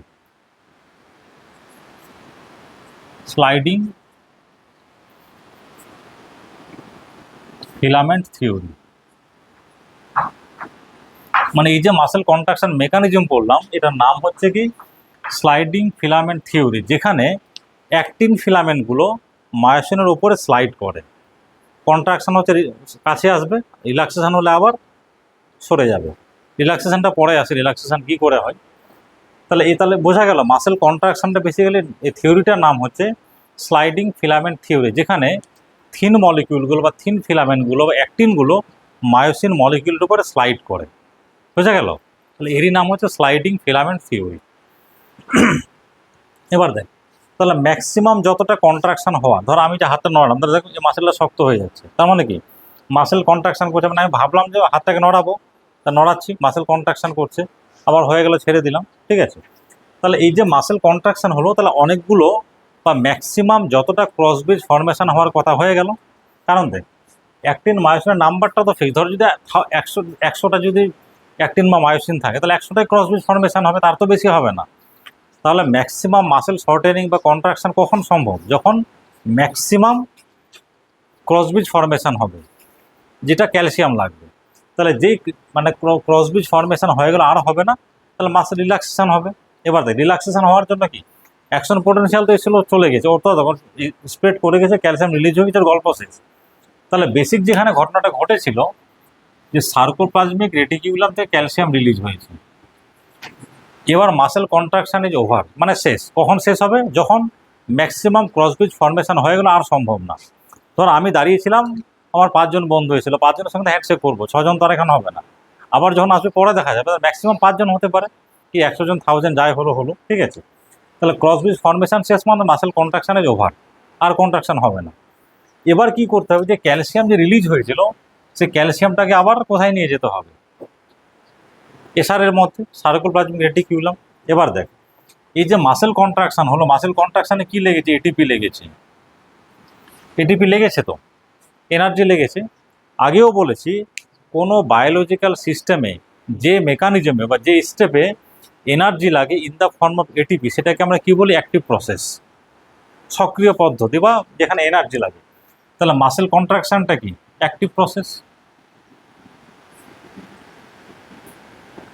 কেন অ্যাক্টিভ, এটিপি লাগছে, তো এনার্জি লাগছে, এমনি এমনি তো হবে না। ধর ক্যালসিয়াম আছে, সবই আছে, এটিপি নেই, তো মাসেল কন্ট্রাকশন হবে, হবে না। বা এটিপি আছে, ক্যালসিয়াম নেই, হবে না। কিন্তু এখানে আমি যেহেতু আমি অ্যাক্টিভ প্রসেস বলছি, তার মানে এটিপি লাগবে, এটিপি না থাকলে মাসেল কন্ট্রাকশন হবে না। হ্যাঁ, থ্যাংক ইউ। সেই জন্য মাসেল কন্ট্রাকশনটা হচ্ছে অ্যাক্টিভ প্রসেস। এবার যখন রিল্যাক্সেশন হবে, দেখ মাসেল রিল্যাক্সেশন আর কিছুই না, ক্রসব্রিজ ফর্মেশন হয়ে গেল, আর ব্যাপার নেই। এবার ক্যালসিয়ামকে পুশ ব্যাক করতে হবে, কোথায়, সার্কুলার রেটিকুলামের মধ্যে। এবার ব্যাপারটা হচ্ছে এই যে ক্যালসিয়ামকে এসআরের মধ্যে নিয়ে যেতে হবে, এটা নিয়ে যাওয়ার, এদিকে শোন, এটা নিয়ে যাওয়ার জন্য এটিপি লাগে। মানে এটিপি রিলিজ করেছি, অ্যাকশন পোটেনশিয়াল লেগেছিল, তাই তো। যখন ক্যালসিয়ামকে ব্যাক করে নিয়ে যাব এসআরের মধ্যে, তখনও কিন্তু এটিপি লাগবে। কেন এটিপি লাগবে জিনিসটা বোঝার চেষ্টা কর। ধর এটা হচ্ছে এসআর,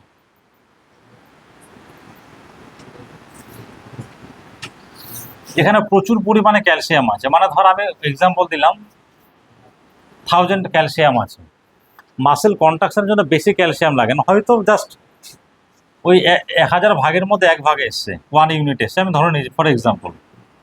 তার মানে কি, যে ম্যাক্সিমাম ক্যালসিয়াম এখনও, মানে আমি সমুদ্র থেকে 1 ফোঁটা জল তুলেছি, আবার 1 ফোঁটা জল সমুদ্রে ফিরিয়ে দিতে হবে। এবার ক্যালসিয়াম তো চার্জ পার্টিকেল, তার মানে কি, যে এখনও এসআরের ভিতরে প্রচুর চার্জ পার্টিকেল, মানে প্লাস চার্জ আছে। এবার আমি এখানে একটা ক্যালসিয়ামকে ইয়ে করছি, মানে এখানে 1000 একটা বেরিয়ে এসছে। তার মানে দেখ, এখনও কিন্তু ভেতরে প্রচুর পজিটিভ চার্জ আছে। এবার পজিটিভ চার্জের এগেন্সে পজিটিভ চার্জে মুভ করা ইজি, পজিটিভ পজিটিভ কী হয়, রিপালশন হয়। তার মানে ক্যালসিয়াম যেতে চাইলেও যেতে পারবে না। তার কারণটা কি, ওর ভেতর প্রচুর ক্যালসিয়াম আছে, অনেক পজিটিভ চার্জ, একটা পজিটিভ চার্জ মুভ করতে পারবে না। তাহলে তাকে মুভ করাতে হলে জোর করে মুভ করাতে হবে। আবার এনার্জি দরকার। ধর তোর যদি শক্তি মানে আমার থেকে বেশি হয়, তাহলে তোকে ঠেলতে গেলে আমার শক্তি তোর থেকে বেশি হতে হবে।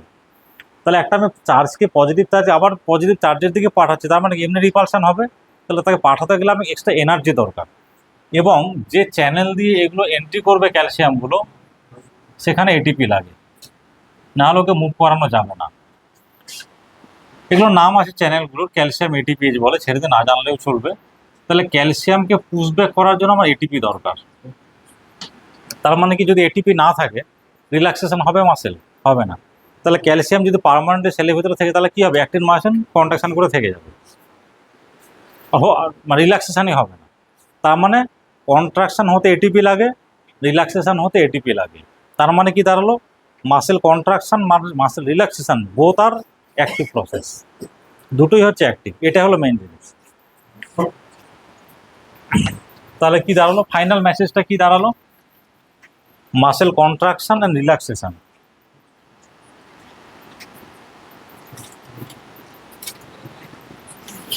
Muscle contraction and relaxation both are active process.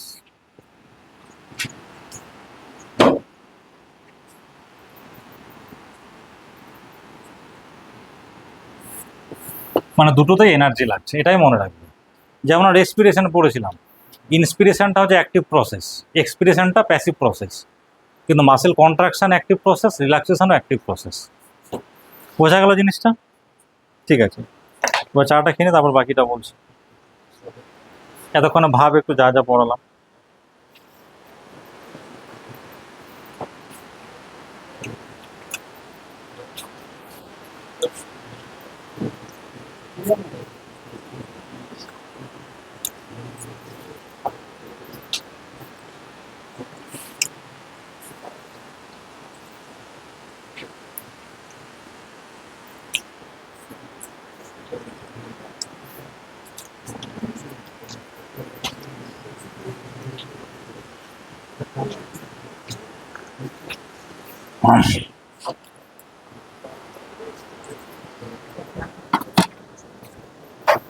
দেখে অনেক বড় বড় কথা হলো। তাহলে স্লাইডিং ফিলামেন্ট থিওরি, মানে পুরো প্রসেসটার নাম হচ্ছে, থিওরিটার নাম হচ্ছে স্লাইডিং ফিলামেন্ট থিওরি, যেখানে অ্যাক্টিন ফিলামেন্ট মায়োসিনের উপরে স্লাইড করে। Contraction relaxation, contraction relaxation, repeated crossbridge formation, তাও বললাম। ক্যালসিয়াম দরকার, ক্যালসিয়াম রিলিজ হচ্ছে সাইটোপ্লাজম রেটিকুলাম থেকে। দেখ এগুলো মোটামুটি ডিসকাশন হয়ে গেল। এবার এখানে কতগুলো জিনিস আছে সেগুলো বলে দিই। ধর যদি এরকম হয়, মাসেলের মধ্যে ক্যালসিয়াম আসলো from sarcoplasmic reticulum, calcium back করতে পারছে না, তাহলে কি হবে, মাসেল কন্ট্রাক্টেড থেকে যাবে। মানে ধর আমার হাতটা এরকম হলো, এরকমই থেকে আর সোজা হচ্ছে না হাতটা। ধর এরকম হলো কোনো কারণে, ওই মানে মাসেল কন্ট্রাকশন করতে গিয়ে সমস্ত এটিপি শেষ, হয়তো অল্প ছিল, এটিপি আর নেই, তাহলে কি হাতটা সোজা হবে? আর হবে না, কারণ মাসেলটা কন্ট্রাকশনে থেকে গেল। ঠিক আছে, ওটাকে দেখ, ওটার মেকানিজম আলাদা আছে, পরে আসছে।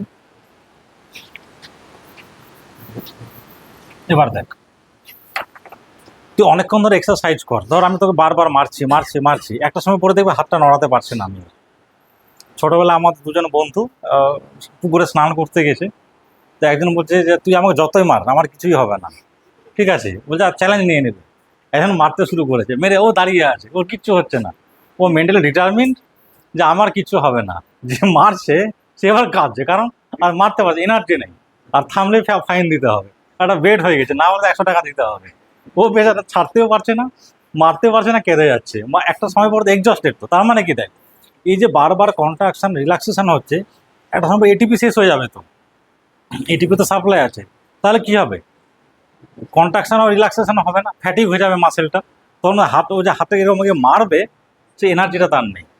বেসিক্যালি হচ্ছে যত আমি অনেকক্ষণ ধরে মারবো, রিপিটেড করে যাচ্ছি, একটা টাইম আসবে এটিপি অল এক্সস্টেড, তাহলে কোনোটাই হবে না, কন্ট্রাকশন আর রিল্যাক্সেশন। তখন কি হাতটা ফ্যাটিক হয়ে যাবে, তখন বেচারা ফ্রাস্ট্রেশনে কাজ, কেন থামলে আমাকে 100 টাকা দিতে হবে।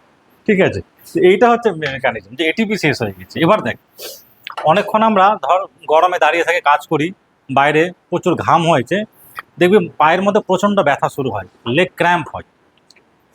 অনেকক্ষণ দাঁড়িয়ে আছি, জল ঠিকঠাক খাওয়া হয়নি, প্রচুর ঘাম হয়েছে, তখন পায়ের ব্যথা শুরু হয়ে যায়, লেগ ক্র্যাম্প হয়।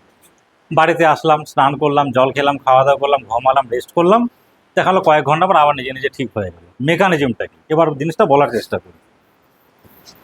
ভেরি সিম্পল, আমি ধর সারাদিন দাঁড়িয়ে আছি, অনেক অনেক কাজ করেছে, মাসেল বারবার কন্ট্রাক্ট রিল্যাক্সেশন হচ্ছে, জল ঠিকঠাক খেতে পারছে না, খাওয়া ঠিকঠাক খেতে পারছে না, খুব তাড়াতাড়ি এটিপি এক্সস্টেড হয়ে গেছে। এবার কি হয়, তাহলে এটিপি মাসেল ফ্যাটিক হয়ে যাবে, সেটাকে আমরা বলি আমরা মাসেল ফ্যাটিক হয়ে গেছে, মানে কন্ট্রাকশন রিল্যাক্সেশন কোনোটাই ভালোভাবে হচ্ছে না। তখন দুর্বল লাগবে, দেখলাম দাঁড়িয়ে থাকতে পারছে না, আর তার সঙ্গে পায়ে পেন, তো লেগ ক্র্যাম্প যেটাকে বলে, পায়ে ব্যথা হবে। এবার ব্যথাটা কেন হচ্ছে সেটা বোঝার চেষ্টা করো। লেগ একটা তো বুঝলাম ফ্যাটিক কেন হলো, এটিপি শেষ হয়ে গেছে, বারবার ধরুন আমার কাছে 100 টাকা ছিল, পরপর 10টা চা খেয়ে নিলাম, মুহূর্তের মধ্যে শেষ 100 টাকা, তখন কি করবো, না খেয়ে বসে থাকতে হবে। ঠিক আছে, তাহলে এটিপি তাড়াতাড়ি খরচা করে দিয়েছি, আমার কাছে এনার্জি নেই, টাকা নেই, তাই মাসেল ফ্যাটিক হয়ে গেছে, পা নড়াতে পারছে না, মাসেল নড়াতে পারছে না।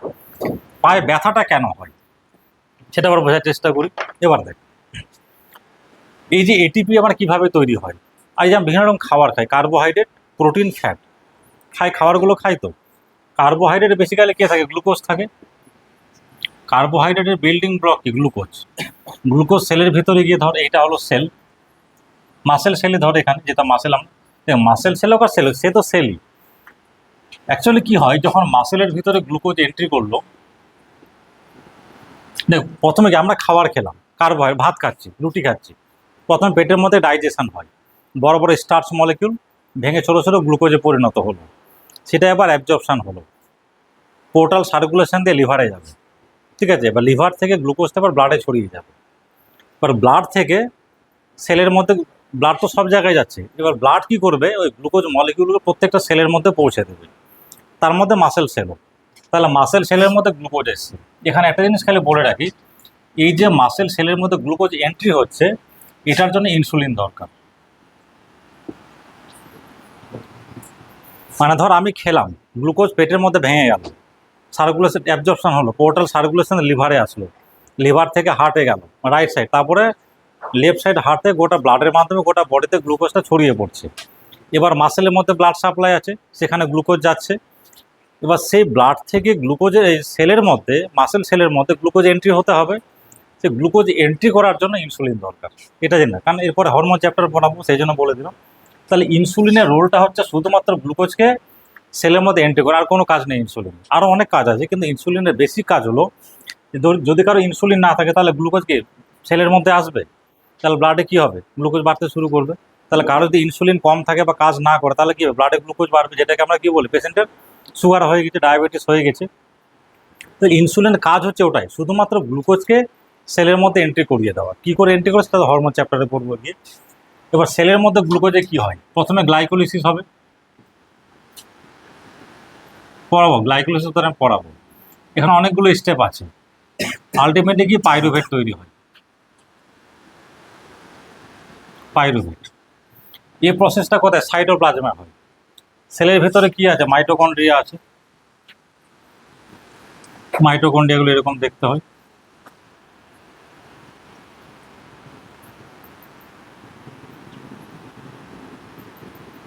এ হলো মাইটোকন্ড্রিয়া। ঠিক আছে, পাইরুভেটের কোথায় আছে, মাইটোকন্ড্রিয়ার ভেতরে আছে। এখানে কি টিসিএ সাইকেল হয়, ট্রাই কার্বক্সিলিক অ্যাসিড সাইকেল, তো হয়তো তোরা পড়েছিস, হ্যাঁ, না হলে আমি তো পরে পড়াবো, আবার আছে। তারপর আরেকটা প্রসেস হয়, মাইটোকন্ড্রিয়ার ভেতর দুটো জিনিস হচ্ছে, একটা টিসিএ সাইকেল, আরেকটাকে বলা হয় অক্সিডেটিভ ফসফোরাইলেশন সব তোদের বইয়ে আছে, সেই জন্য আমি একটু কোরিলেট করে পড়ানোর চেষ্টা করছি, না থাকলে তো বলতাম না। ফসফোরাইলেশন, এই অক্সিডেটিভ ফসফোরাইলেশন এখানেই কিন্তু এটিপি তৈরি হয়। মাইটোকন্ড্রিয়ার মধ্যে কি হয়, মাইটোকন্ড্রিয়া আমরা কি বলি, এনার্জি সোর্স বা এনার্জি হাউস বলি, সেলের কোষের শক্তিঘর বলি, কেন সেখানে এটিপি তৈরি হয়। তাহলে এটিপি তৈরির প্রসেসটার নামই হচ্ছে কি অক্সিডেটিভ ফসফোরাইলেশন। তাহলে এই যে গ্লুকোজ মলিকিউল ভাঙছে, প্রথমে গ্লাইকোলিসিস হলো, এটা কিন্তু সাইটোপ্লাজম হয়, পাইরুভেট তৈরি হলো, যে পাইরুভেট এবার মাইটোকন্ড্রিয়াতে আসে যেখানে টিসিএ সাইকেল হয়, তারপরে মাইটোকন্ড্রিয়ার ভেতরে আরেকটা প্রসেস হয়, তার নাম হচ্ছে অক্সিডেটিভ ফসফোরাইলেশন। তাহলে যখন অক্সিডেটিভ কথাটা মানে কি, ইন প্রেজেন্স অফ অক্সিজেন, আর ফসফোরাইলেশন মানে ফসফেট অ্যাড হওয়া, তার মানে কি এখানে এডিপি ছিল, তার সঙ্গে একটা ফসফেট অ্যাড হবে, তাহলে তৈরি হবে কি এটিপি। ডাইফসফেট দুটো ছিল, আরেকটা ফসফেট অ্যাড, তার নামটা কি এটিপি। তাহলে এই যে এটিপি তৈরি হচ্ছে, ফসফেট অ্যাড হচ্ছে, ফসফেট অ্যাড হচ্ছে মানেই ফসফোরাইলেশন, আর এই প্রসেসটার জন্য অক্সিজেন লাগছে, তাহলে নামটা কি হলো, তাহলে phosphorylation in presence of oxygen, তাহলে প্রসেসটার নাম কি হবে অক্সিডেটিভ ফসফোরাইলেশন। এই যে আমরা বলি না আমাদের অক্সিজেন দরকার, অক্সিজেন দরকার, অক্সিজেনটা বেসিক্যালি কোথায় লাগছে, লাগছে কিন্তু অক্সিডেটিভ ফসফোরাইলেশন।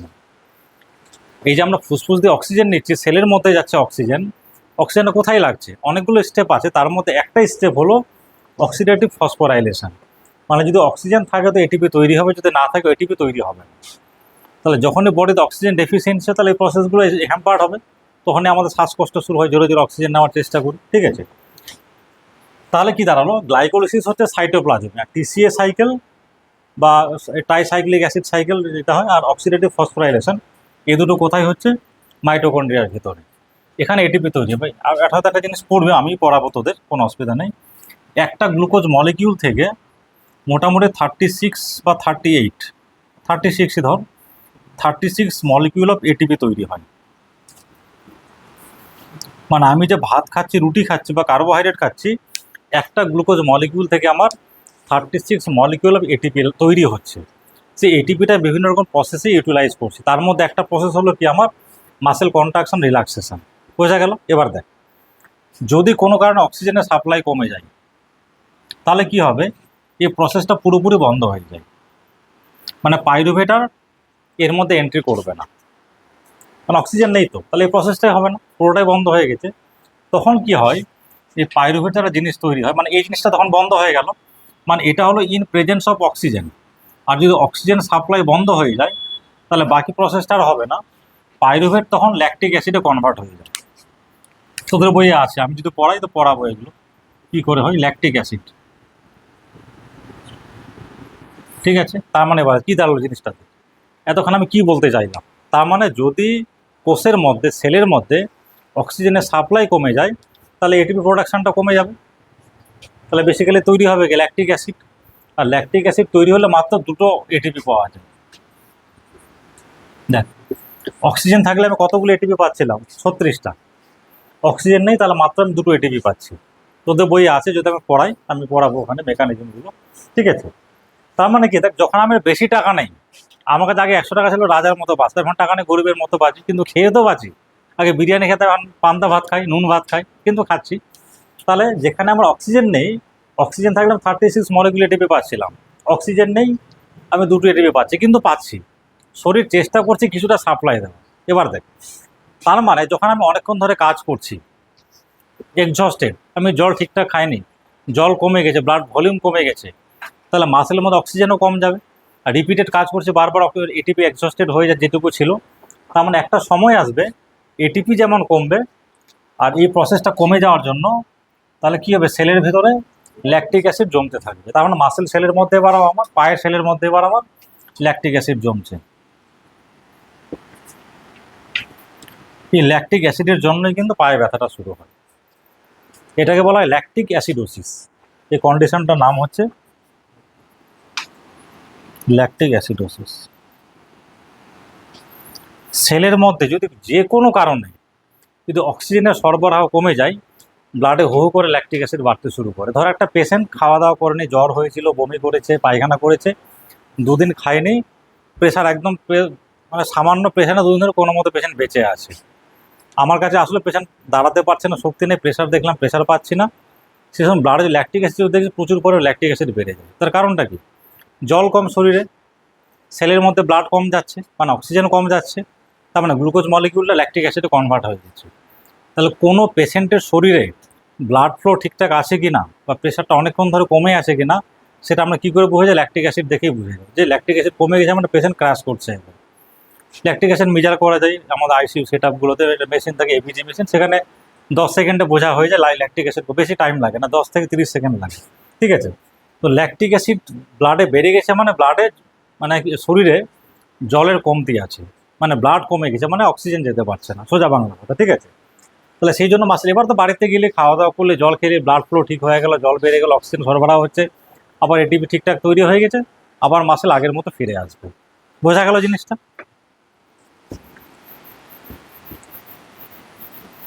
দেখবি যখন কোনো মানুষ মারা যায়, হ্যাঁ, 3 ঘন্টা 4 ঘন্টা শরীরটা হঠাৎ করে শক্ত হয়ে যায়। খেয়াল করেছিস কখনো? তো একটা মানুষ মারা গেল, দেখবি তখন হাতটা তখন নড়ানো যায়, যে 2-3 ঘন্টা পার হয়ে যায় শরীরটা স্টিফ হয়ে যায়, শক্ত, হাতটা নড়াতে পারবে না, স্টিফ হয়ে যায়। হুম, তো ওটা কেন হয়? এবার দেখ, একটা মানুষ মারা গেল, যতক্ষণ পেশেন্টটা বেঁচে ছিল তার সেলের মধ্যে এটিপি ছিল। ঠিক আছে, যে পেশেন্টটা মারা গেল তার মানে সমস্ত বায়োলজিক্যাল প্রসেস বন্ধ হয়ে গেল, নতুন করে এটিপি তৈরি হচ্ছে না। কিন্তু সেলের মধ্যে যতক্ষণ এটিপি ছিল, এটিপিগুলো খরচা হচ্ছে, একটা সময় পর এটিপিগুলো শেষ হয়ে যাবে। এবার দেখ, যখন বডি মুভমেন্ট কিছু ক্যালসিয়াম, মানে অ্যাকশন পোটেনশিয়াল হয়তো ক্যালসিয়াম রিলিজ হচ্ছে, রিলিজ হলো মাসেল, আবার এটিপি ক্যালসিয়াম ব্যাক করবে, এটিপি লাগবে। তা মানুষটা যে মারা গেল সমস্ত প্রসেস অফ, আর কিচ্ছু নেই। যতক্ষণ ওই এটিপি মলিকিউলটা ছিল ওই মাসেল রিল্যাক্সেশন কিছুটা হচ্ছে, 1 ঘন্টা 2 ঘন্টা পর এমন হবে, 3 ঘন্টা পর এমন হবে যে এটিপিগুলো পুরোপুরি এক্সস্ট, তার মানে যেটুকু ক্যালসিয়াম রিলিজ হচ্ছিল আর ক্যালসিয়াম ব্যাক করবে না। তাহলে মাসেলগুলো পার্মানেন্ট কন্ট্রাকচার হয়ে যাবে, বড় শক্ত হয়ে যায় একদম। মানে একটা পেশেন্ট, ধরো একটা কথা বলছি, ধরো একটা পেশেন্ট মারা গেছে, মানে মানে বোঝার উপায়, ধর কোনো কারণ ডাক্তার এসে তোকে বললো ডাক্তার পেশেন্ট 1 ঘন্টা আগে মারা গেছে, তুই দেখলি বডি শক্ত হয়ে গেছে, তার মানে কোথাটা গন্ডগোল হচ্ছে, পেশেন্ট আরও অনেক আগেই মারা গেছে। বডি শক্ত হয়ে গেছে এমন পেশেন্ট 1 ঘন্টা আগে মারা যায়নি, বা আধা ঘন্টা আগে মারা যায়নি, বা ইমিডিয়েটলি মারা যায়নি, 1 ঘন্টা 2 ঘন্টা 3 ঘন্টা তো পার হয়ে গেছে। আর দেখবি ফেসবুকে লেখা থাকে যে পেশেন্ট মারা গেলে আইসিইউতে ইঞ্জেকশন দিয়ে রেখে দিয়ে প্রচুর টাকা বিল করে, এটা একদম বাজে কথা। অতদিন পেশেন্টকে রাখা যাবে না, ম্যাক্সিমাম 4-5 ঘন্টা তো ম্যানেজ করতে পারবি, 2 দিন তো ম্যানেজ করতেই পারবে না, ততক্ষণ বডি পচতে শুরু করবে। বলে না যে ইঞ্জেকশন 2 দিন পেশেন্টকে বাঁচিয়ে রেখে দিচ্ছে, হ্যাঁ, অনেক টাকা বিল করে দিচ্ছে, এগুলো হ্যাঁ মানুষ হচ্ছে, এখন ফেসবুকে দিলে প্রচার করে, একদম ফালতু কথা, এটা কোনোদিন সম্ভব না। একটা পেশেন্ট মারা গেছে, তুই 1 ঘন্টা 2 ঘন্টা এদিক ওদিক বলে তুই ম্যানেজ করতে পারবি, একদিন একদিন তো কোনো মতেই সম্ভব না। এবার যে বডি শক্ত হয়ে গেল, এবার যত মাসেলগুলো পচতে শুরু করবে, আবার বডি রিল্যাক্স হয়ে যাবে। এটা হলো বেসিক মেকানিজম, এটা একটা হলো। এবার দেখ, রেড মিট কথাটা জানিস তো? রেড মিট মানে কি? বিফ বা পর্ক বা হচ্ছে মাটন মাংস, সাদা মাংস হয়, আর একটা হয় হোয়াইট মিট। হোয়াইট মিট বলে কোনো কথা নেই, অ্যাকচুয়ালি হোয়াইট ফাইবার কথাটা হয়। ঠিক আছে, রেড মিট কথাটা প্রচলিত আছে, রেড মিট রেড ফাইবার থেকে কথাটা এসছে। রেড ফাইবার মানে কি? মানে মাসেলটা লাল দেখতে। ঠিক আছে, মাটন বল বা বিফ এগুলো দেখতে কীরকম লাল, হয়তো মানে ফাইবারগুলো লাল, সেই না রেড ফাইবার বলি বা রেড মিট বলি। বা মাংসের রঙটা লাল কেন হয়? আরবিসি, লোহিত রক্তকণিকা, রঙটা কি লাল? কেন লাল হয়?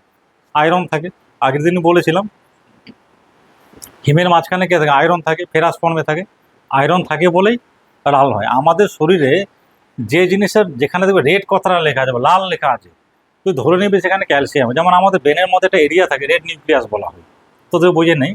রেড নিউক্লিয়াস কেন? মানে প্রথমে যে দেখেছে লাল দেখেছিল মাইক্রোস্কোপে নিয়ে, লালটা কেন? বেসিক্যালি আয়রন আছে। তাহলে যখন আমি বলছি রেড ফাইবার রেড মিট, তার মানে সেখানেও আয়রন নিশ্চয়ই আছে। এবার দেখ, রক্তের আরবিসির মধ্যে কি থাকে? হিমোগ্লোবিন। ঠিক আছে, মাসেল সেলের মধ্যে এরকম একটা পিগমেন্ট থাকে, এটা হলো মাসেল সেল, সার্কোলেমা সার্কোপ্লাজমা, একটা পিগমেন্ট থাকে, তার নামটা হচ্ছে কি? মায়োগ্লোবিন।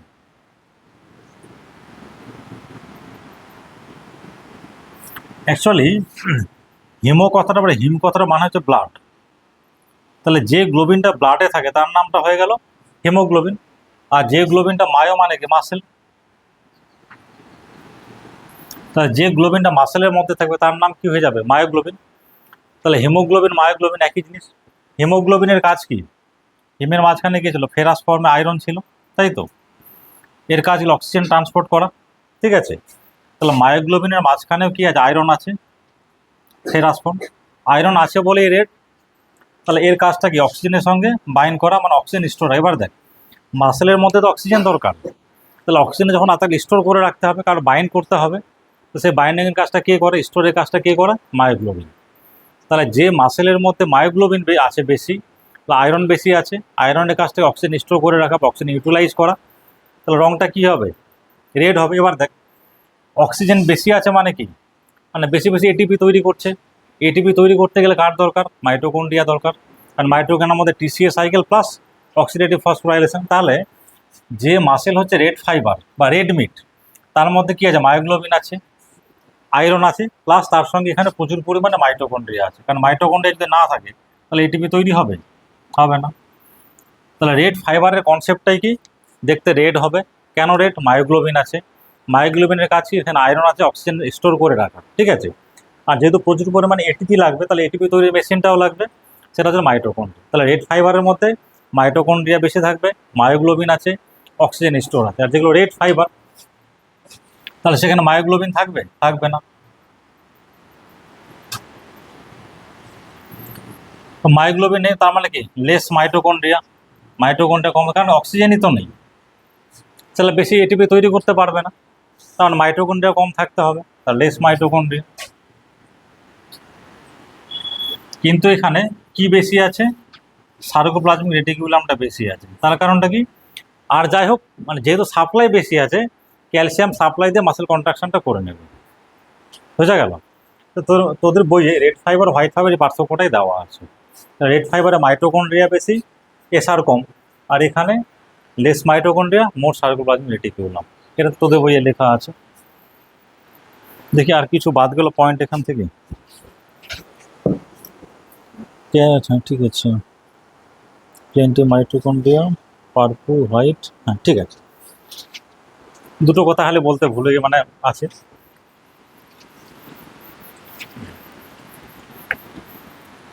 ঠিক আছে, জাস্ট দুটো কথা বলে দিই। একটা কথা লেখা আছে রিয়াকশন টাইম।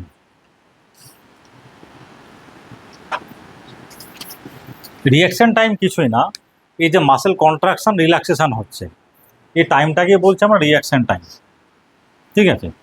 এবার দেখ, সব মাসেলের ক্ষেত্রে কিন্তু একই রকম হবে না। এই রিয়াকশন টাইমটা মাসেল টু মাসেল ভ্যারি করবে। হতে পারে কোনো মাসেল তাড়াতাড়ি রিয়াকশান করছে, কোনটা স্লোলি করছে, তাহলে মাসেল টু মাসেল রিয়াকশন টাইমটা ডিফার করে। এটাই তোদের বইয়ে লেখা আছে যে প্রত্যেকবার ডিফারেন্ট মাসেল ক্ষেত্রে রিয়াকশন টাইমটা ডিফারেন্ট হয়, ঠিক আছে? এটা একটা জিনিস দেখ। এবার একটা কথা এখানে আরও মেনশন বলে দিই, আমাদের বায়োলজিক্যাল সিস্টেমে যেখানে এটিপি লাগে তাকে বলি আমরা অ্যাক্টিভ প্রসেস, আর যেখানে এটিপি লাগে না তাকে বলি আমরা প্যাসিভ প্রসেস, ঠিক আছে? ঠিক একই রকমভাবে তাহলে একটা প্রসেস হচ্ছে যেখানে অক্সিজেন লাগবে, আর একটা যেখানে অক্সিজেন লাগে না, ঠিক আছে? তাহলে যেখানে অক্সিজেন লাগে তাহলে সেটাকে বলি আমরা অ্যারোবিক প্রসেস।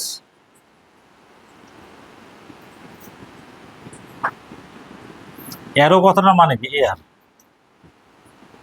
আরও স্পেসিফিক করে বলতে গেলে অক্সিজেন। তাহলে যে প্রসেসে এয়ার লাগে বা অক্সিজেন লাগে তার নাম হচ্ছে অ্যারোবিক প্রসেস, আর যেখানে অক্সিজেন লাগবে না তাকে আমরা কি বলবো? অ্যানঅ্যারোবিক প্রসেস।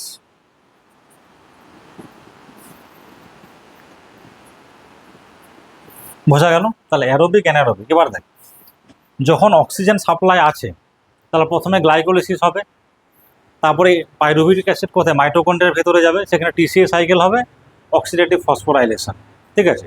তাহলে যেখানে গ্লুকোজটা ভাঙছে সে প্রসেসটাকে বলে আমরা গ্লাইকোলিসিস। গ্লাইকো মানে গ্লুকোজ, লাইসিস মানে ভেঙে যাওয়া, মানে গ্লুকোজ মলিকুল ভাঙতে ভাঙতে ভাঙতে ছোট হচ্ছে, আলটিমেট এটিপি তৈরি হচ্ছে।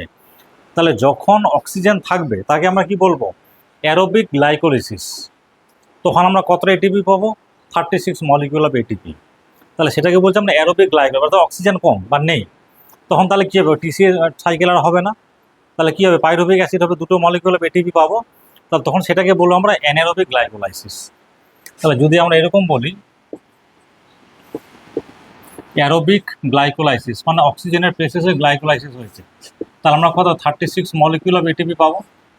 আর যদি আমার অ্যানারোবিক গ্লাইকোলিসিস, তাহলে আমরা কি পাবো? দুটো এটিপি পাবো। ঠিক আছে, তাহলে অ্যারোবিক আর অ্যানারোবিক এই দুটো কথা ওখানে লেখা আছে, জেনে নেব। ঠিক আছে, সেই জন্য স্কেলেটাল মাসেলকে অ্যারোবিক মাসেলও বলা হয়, কারণ মাসেল থাকলে অক্সিজেন থাকলে কাজ করবে, না হলে কাজ করবে না ঠিকঠাক। তো ওই জন্য অ্যারোবিক মাসেলও বলা হয় ওটাকে। Skeletal muscle, voluntary muscle, striated muscle, আরেকটা নাম হচ্ছে অ্যারোবিক মাসেল, অক্সিজেন লাগে, এতগুলো নাম আছে। তাহলে এই যে বললাম সরেক পেশি বা স্ট্রাইটেড, বলে বুঝতে পারলে এই যে অ্যাক্টিন মায়োসিনের প্রেজেন্সগুলো রয়েছে, বিভিন্ন রকম লাইন আছে, এটা হলো স্ট্রাইটেড প্যাটার্ন। স্মুথ মাসলে এগুলো থাকবে না, তাহলে আমরা কি দেবো? স্মুথে কোনো স্ট্রাইশন নেই, একটা কাজ একদম স্বচ্ছ কাজ, একটা ঘষা কাজ। তাহলে স্ট্রাইটেড মানে হলো ঘষা কাজ, অনেকগুলো দাগ পড়ে গেছে। আর যেগুলো নেই, এত স্বচ্ছ ক্লিয়ার দেখতে পাচ্ছি, সেটা কী হবে? স্মুথ, স্মুথ গ্লাস বা স্মুথ মাসেল ওই রকম। ঠিক আছে, আর এটি অ্যাকশন পোটেনশিয়াল তৈরি হওয়াটাকে আমরা কি বলি? ডিপোলারাইজেশন, বা প্রথমে ছিল রেস্টিং স্টেট, সেলের ভেতরটা নেগেটিভ বাইরেটা পজিটিভ, সেটাকে আমরা পোলারাইজেশন বা পোলারাইজড। এবার উল্টোটা হলো, ভেতরে মানে ক্যাটায়ন বেশি এসে গেছে, পজিটিভ বাইরে নেগেটিভ হয়ে, তাহলে এটা আমরা কী বলবো? ডিপোলারাইজেশন। তার মানে কি, যখন অ্যাকশন পোটেনশিয়াল তৈরি হচ্ছে সেই প্রসেসটাকে বলে আমরা ডিপোলারাইজেশন। আর সেই ডিপোলারাইজেশন কারেন্ট বা অ্যাকশন পোটেনশিয়াল মাসেলে আসলে কী হবে? মাসেল কন্ট্রাকশন হবে। তাহলে যখন ইলেকট্রিক্যাল ফেনোমেনা হচ্ছে ডিপোলারাইজেশন, মাসেলের কী হবে? Muscle contraction. তাহলে ইলেকট্রিক ফেনোমেনা হচ্ছে ডিপোলারাইজেশন, আর মেকানিক্যাল ফেনোমেনা হচ্ছে মাসেল কন্ট্রাকশন। বোঝা গেল? তাহলে এটাকে বলতে, তার মানে কি, যখন অ্যাকশন পোটেনশিয়াল আসছে,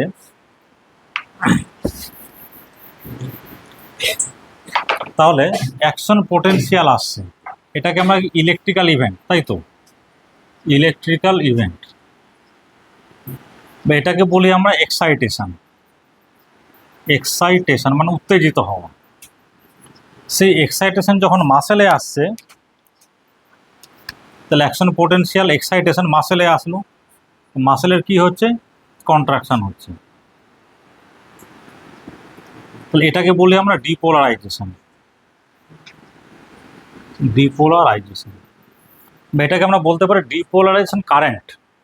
ইলেকট্রিসিটি তো,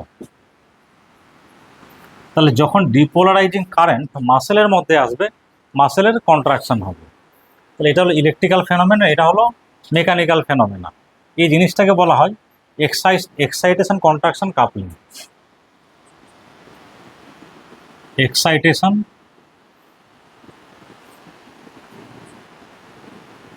কন্ট্রাকশন কাপলিং।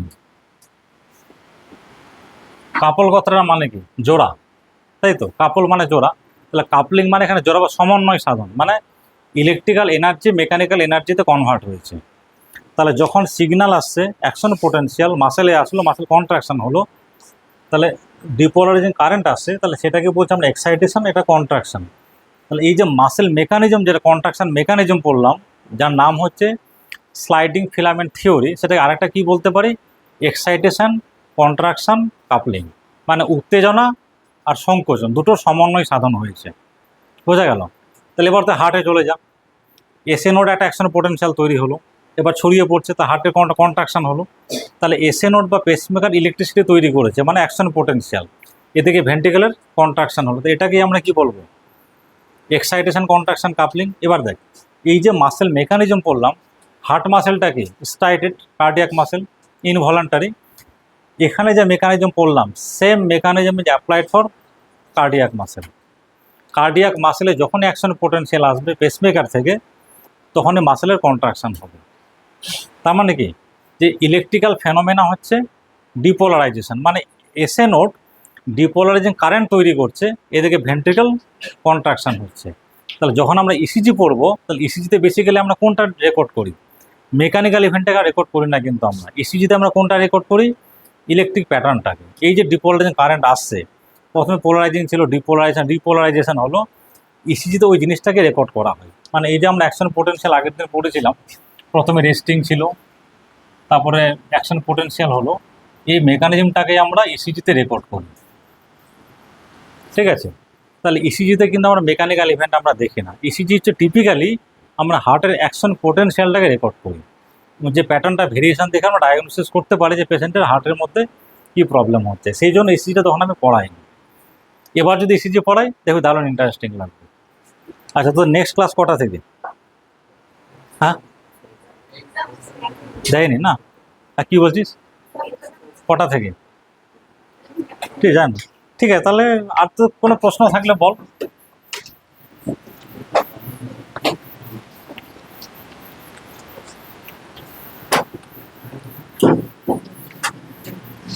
আচ্ছা, কয়েকটা ডিজিজ আছে।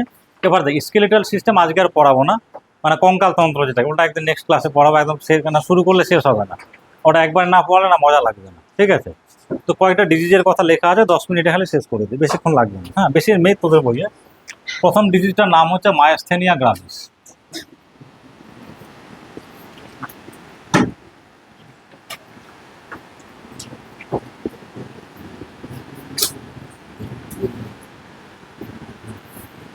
দেখ, মায়াস্থেনিয়া গ্রাভিস নামটা শুনে খুব মোটো ডিফিকাল্ট মনে হচ্ছে, কোনো ডিফিকাল্টি নেই। মায়া কথাটার মানে হচ্ছে বেসিক্যালি মায়ো থেকে মায়া কথাটা এসছে, মায়ো। মায়ো মানে কি? মাসেল। আমরা মাসেল চ্যাপ্টার পড়ছি, মানে মাসেলই হবে, আর কি হবে? আর অ্যাস্থেনিয়া কথাটার মানে হচ্ছে, অ্যাস্থেনিয়া কথাটার মানে দুর্বল, রোগা পাতলা হয়ে গেছে, উইকনেস। শরীর খুব আমার অ্যাস্থেনিয়া হয়ে গেছে, হ্যাঁ, মানে দুর্বল হয়ে গেছে, ভালো লাগছে না কাজ করতে। আর গ্রাভিস মানে কি? খুব খারাপ সিচুয়েশন। আর গ্রেভ বলি না, এই তোর অবস্থা খুব খারাপ, গ্রেভ সিচুয়েশন মানে খুব খারাপ। যখন পেশেন্টের কন্ডিশন খারাপ হয়ে যায় সেটাকে বলে আমরা সিভিয়ার। বলে পেশেন্টের কন্ডিশন খুব সিভিয়ার মানে খুব খারাপ। তার মানে কি? মাসেলটা খুব খারাপ রকমভাবে দুর্বল হয়ে গেছে, মাসেল আর কাজ করতে পারছে না। কথাটা মানেটা হচ্ছে এটাই। নামটা খুব ফটোমোটো, কিন্তু জিনিসটা বোঝা যাচ্ছে। মায়ো অ্যাস্থেনিয়া গ্র্যাভিস মানে মাসেল উইকনেসটা খুব খারাপ পর্যায়ে চলে গেছে, খুব বাজে পর্যায়ে চলে গেছে। তার মানেটাই হচ্ছে মায়াস্থেনিয়া গ্র্যাভিস। এটা বোঝা গেল তো? এটুকু যদি মনে রাখতে পারিস তো বাকি জিনিসটা মনে থেকে যাবে যে কী হয়। তাহলে এখানে বেসিক্যালি 3টে সমস্যা হবে। মাসেল উইক মানে ফ্যাটিক, বললাম না, মাসেলটা কাজই করতে পারছে না, হাতটা নড়াতেই পারছি না আমি। তাহলে সেটাকে কী বলে? ফ্যাটিক বলে।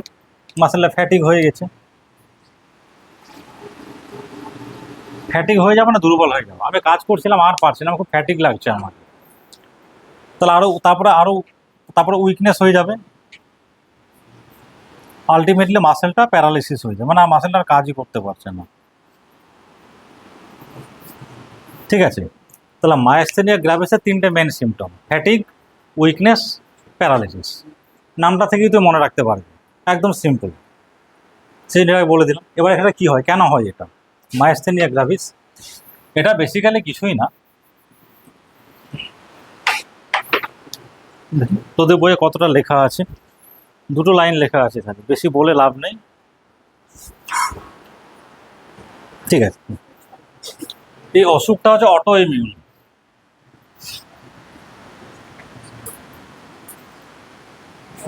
দেখ, অটো ইমিউন কথাটার মানে কি? একটা তো অসুখ নানা রকমের হয়। এটা কোনো সংক্রমণ থেকে হচ্ছে, ভাইরাস, ব্যাকটেরিয়া, কোনো প্রোটোজোয়া, প্যারাসাইট থেকে, সেগুলোকে আমরা ইনফেকশিয়াস ডিজিজ বলি। মানে যে অসুখটা ইনফেকশন থেকে হয় তাকে বলি আমরা ইনফেকশিয়াস ডিজিজ। এই অসুখটা যে অটো ইমিউন, অটো ইমিউন কথাটার মানে কি এটা দেখ। অটো, আমরা ইমিউন মেকানিজম পড়েছি। অটো ইমিউন মানে ইমিউন সিস্টেমের কাজটা কি? যে আমার বডির নিজস্ব জিনিস কোনটা, সেলফ কোনটা, আর বাইরের নন সেলফ, ডিফারেন্সিয়েট করতে পারে। যদি আমার বডির কোনো জিনিস নিজস্ব হয়, সেলফ হয়, তাহলে তার এগেনস্টে রিয়াকশন করবে না বা অ্যান্টিবডি তৈরি করবে না। আর যেটা বাইরে থেকে আসে, নন সেলফ, ফরেন, তার বিরুদ্ধে বা এগেনস্টে অ্যান্টিবডি তৈরি করবে, সেটাকে মেরে দেওয়ার জন্য। উল্টো জিনিসটা যদি হয়, যে একটা জিনিস আমার শরীরের মধ্যে আছে, ইমিউন সিস্টেম চিনতে ভুলে গেছে, ও চিনতেই পারছে না, অর্থাৎ ও আমার বন্ধু, কালকে আমার মাথা খারাপ হলে চিনতেই পারছি না, বাবাকে বন্ধু বলছি, বন্ধুকে বাবা বলছে, ঠিক আছে? ইমিউন সিস্টেমের কাজটা হবে যেরকম, ওর শরীরে যে জিনিসটা ছিল ও আর বেচারা চিনতে পারছে না, ভুলে গেছে, ব্রেন ড্যামেজ হয়ে গেছে। তাহলে ও কী ভাববে? এটা আমার নিজের না, আমি নিজে বাবাকে বন্ধুবালাকে মেরে, শত্রু ফেলে তাকে মেরে দেবো। যদি আমার ব্রেন ঠিকঠাক কাজ না করে, বাবাকে যদি আমি মানে শত্রু ভাবে, তাহলে বাবাকে মেরে দেবো। তো ইমিউন সিস্টেম সেম কাজটা করছে এখানে, যে সেলফ অ্যান্টিজেনকে চিনতে ভুলে গেছে, বা নিজের বডির জিনিসকে চিনতে ভুলে গেছে। তাহলে তার এগেনস্টে অ্যান্টিবডি তৈরি করবে। একটা জিনিস আমার শরীরের ভেতরেই আছে আর তার বিরুদ্ধে বডি অ্যান্টিবডি তৈরি করেছে, তাহলে সেই অ্যান্টিজেনগুলোকে মেরে দেবে। সেই যে অসুখটা, মানে যে অসুখে ইমিউন সিস্টেম সেলফ অ্যান্টিজেনকে ডিস্ট্রয় করে by producing the antibody against the self অ্যান্টিজেন, সেই ডিজিজগুলোকে আমরা অটো ইমিউন, মানে ইমিউন সিস্টেম মানে স্বয়ংক্রিয় মোডে চলে গেছে, আরও চিনতে পারছে না কোনটা আমার। অ্যান্টিবডি তৈরি করছে, দমদাম মারছে। ঠিক আছে, যেমন ধর আমার যে প্রবলেমটা আছে, ঠিক আছে, বেসিক্যালি স্কিনের মধ্যে আমাদের কী থাকে, মেলানিন থাকে। মেলানিন স্কিনটা এরকম হয়তো, এবার আমার ইমিউন সিস্টেম যে কোনো কারণে হোক ওই মেলানিন সেলগুলোকে চিনতে ভুলে গেছে।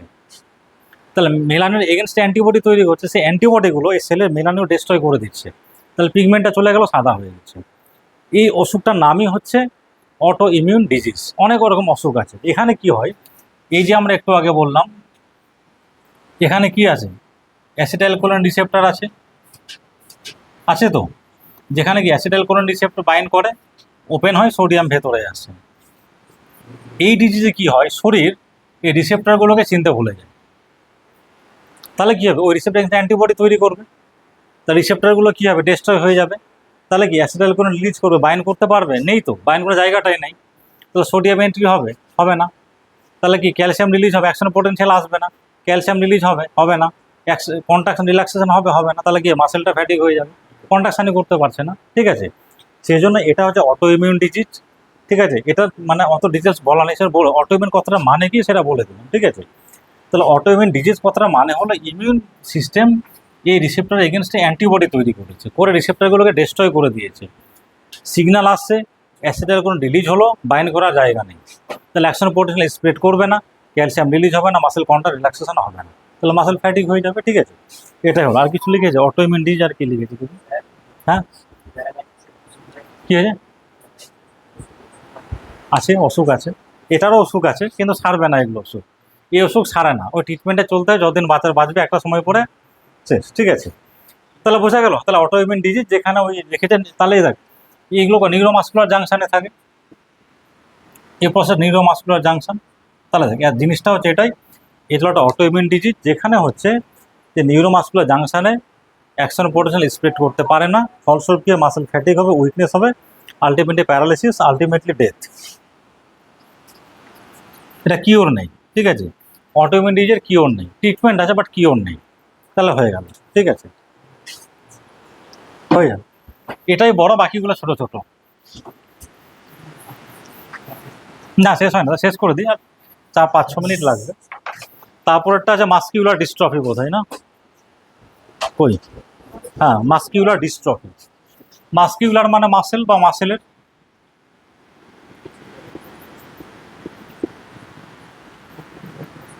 মাস্কুলার ডিস্ট্রফির কথাটা মানে কি দেখ, ধর, হ্যাঁ, ও হয়ে যাবে, এর মধ্যেই হয়ে যাবে। কোনো ধর এই একটা মাসেল, ধর এটা হলো মাসেলের নর্মাল ভলিউম। ঠিক আছে, আজকে মাসেলটা আমার, কালকে দেখলে মাসেলটা আমার অনেক মোটা হয়ে গেছে, ব্যায়াম করে করে মাসেলটাকে ফুলিয়ে ফেলেছে। ঠিক আছে, তাহলে মাসেলের সাইজটা হতে পারে একসময় গিয়ে এরকম হয়ে গেল। ঠিক আছে, তার মানে কি মাসেলের সাইজটা অনেক বেড়ে গেছে। এই কন্ডিশনটাকে বলা হাইপারট্রফি। হাইপার মানে কি, বেশি, আর ট্রফি মানে নিউট্রিশন বা সাইজ, যাই বলিস আর কি। ঠিক আছে, মাসেলের নর্মাল যা ট্রফি ছিল, এটা হলো ট্রফি মানে নর্মাল কন্ডিশন, এটা নর্মাল ভলিউম। তা ট্রফিটা বেড়ে গেছে, ভলিউমটা বেড়ে গেছে, তাহলে আমরা কি হাইপারট্রফি বলবো। আর কালকে দেখলে না খেয়ে খেয়ে মাসেলটা এরকম হয়ে গেছে। ঠিক আছে, এটাকে তাহলে কি বলবো, অ্যাট্রফি। মানে কোনো জিনিস অ্যাট্রফি হচ্ছে মানে সাইজটা আস্তে আস্তে কমে যাচ্ছে, আর হাইপারট্রফি হচ্ছে মানে আস্তে আস্তে সাইজটা বেড়ে যাচ্ছে। ঠিক সেরকম আরেকটা টার্ম হচ্ছে ডিসট্রফি। ডিস আর ট্রফি। ডিস্ট্রফি মানে হচ্ছে সাইজ তো বেড়েছে কিন্তু উল্টো পাল্টা সাইজ বেড়ে গেছে। ঠিক আছে, একটা তো আমি মোটা, কিন্তু একটা তো এরকম মোটা দেখলি, পাগুলো সরু, মুখটা এতটুকু, তাহলে সেটাকে আমরা কী বলি, সেটাই হলো ডিস্ট্রফি বেসিক্যালি। একটা হলো রোগা পাতাও ঠিকঠাক আছে, আমি একটা মোটা ঠিকঠাক আছি, আর মাথাটা ধরো এত বড়, মাথার বডিটা এরকম হয়ে গেছে, মাথাটা এত ছোট, পাগুলো সরু, একটা পা মোটা, তো সেটাই হলো বেসিক্যালি ডিস্ট্রফি। ঠিক আছে, তার মানে কি মাসেলটা খুব বাজে রকমের উল্টোপাল্টা বেড়ে গেছে, এটা হলো ডিস্ট্রফি। ঠিক আছে, এবার দেখ, মায়াস্থিনিয়া গ্র্যাভিস অটো ইমিউন ডিজিজ। ঠিক আছে, কিন্তু এই অসুখটা হলো জেনেটিক। জেনেটিক মানে কি, প্রবলেমের জিন। ঠিক আছে, আমি আগের দিনে বলেছিলাম, ধর এই যদি একটা মাসেল হয়, এই আমরা জেড লাইন দেখেছি, অ্যাক্টিন, মায়োসিন। ঠিক আছে, এবারে মাসেলগুলোকে বাইন্ড করার জন্য কিছু প্রোটিন থাকে। ঠিক আছে, দেখ প্রোটিন কোথা থেকে তৈরি হয়, জিন মানে ডিএনএর মধ্যে প্রোটিন তৈরির সিকোয়েন্স আছে, সেখান থেকে ট্রান্সক্রিপশন হলো, আরএনএ তৈরি হলো, এমআরএনএ, আরআরএনএ, টিআরএনএ, ট্রান্সলেশন হবে, প্রোটিন তৈরি হবে। একটা প্রোটিন তৈরির কোডটা কোথায় আছে, জিনের মধ্যে আছে। তাহলে ডিএনএর কোনো একটা জায়গা থেকে, ধরো এই একটা জায়গা থেকে এই প্রোটিনটা তৈরি হয়েছে, বা জিনের সিকোয়েন্সটা যদি চেঞ্জ হয়ে যায়, জিনটা যদি মিউটেশন হয়ে যায়, মানে চেঞ্জ হয়ে যায়, তাহলে কি হবে, উল্টোপাল্টা প্রোটিন তৈরি হবে। ঠিক আছে, তো বাড়ি তৈরি করতে বললাম, তো এর রাস্তা তৈরি করে রেখে দিলি। ঠিক আছে, তাহলে প্রোটিন তৈরি হচ্ছে না, উল্টোপাল্টা প্রোটিন তৈরি হচ্ছে। ঠিক আছে, তাহলে এই যে প্রোটিনগুলো যখন ঠিকঠাক তৈরি হয় না, মাসেলটা ঠিকঠাক তৈরি হয় না, তার মাসেলের সাইজটা উল্টোপাল্টা টাইপের হয়ে যায়। ঠিক আছে, বিশেষ করে পায়ের এই মাসেলটা খুব বড়, মোটাটা অদ্ভুত রকম টাইপের দেখতে লাগে। তো ডিটেলস একদম নেই। ঠিক আছে, তো ওটাই হচ্ছে basically muscular dystrophy, muscle weakness থাকবে, অবশ্যই মাসেল উইকনেস থাকবে। তাহলে আগেরটা ছিল অটো ইমিউন, এটা হলো জেনেটিক, মানে প্রবলেম একটা জিন, জিন প্রবলেম মানে প্রোটিন ঠিকঠাক তৈরি হচ্ছে না, উল্টোপাল্টা প্রোটিন তৈরি হয়েছে, মাসেলটা উল্টোপাল্টা রকমের তৈরি হয়ে গেছে, সাইজটা বড় হয়ে গেছে, তাহলে মাসেল ডিস্ট্রফি, মাসেল উইকনেস থাকবে, এটাই তো লেখা আছে। ঠিক আছে, আর কিছু নেই। ঠিক আছে, এটা হয়ে গেল। আর এটা যে টিটানি, এটা আরো আরো সোজা। টিটানি, ঠিক আছে, টিটানি কিছুই নেই, এটাকে বলা হয় ওয়াইল্ড মাসেল কন্ট্রাকশন। জিনিসটাকেই বলে দিচ্ছি।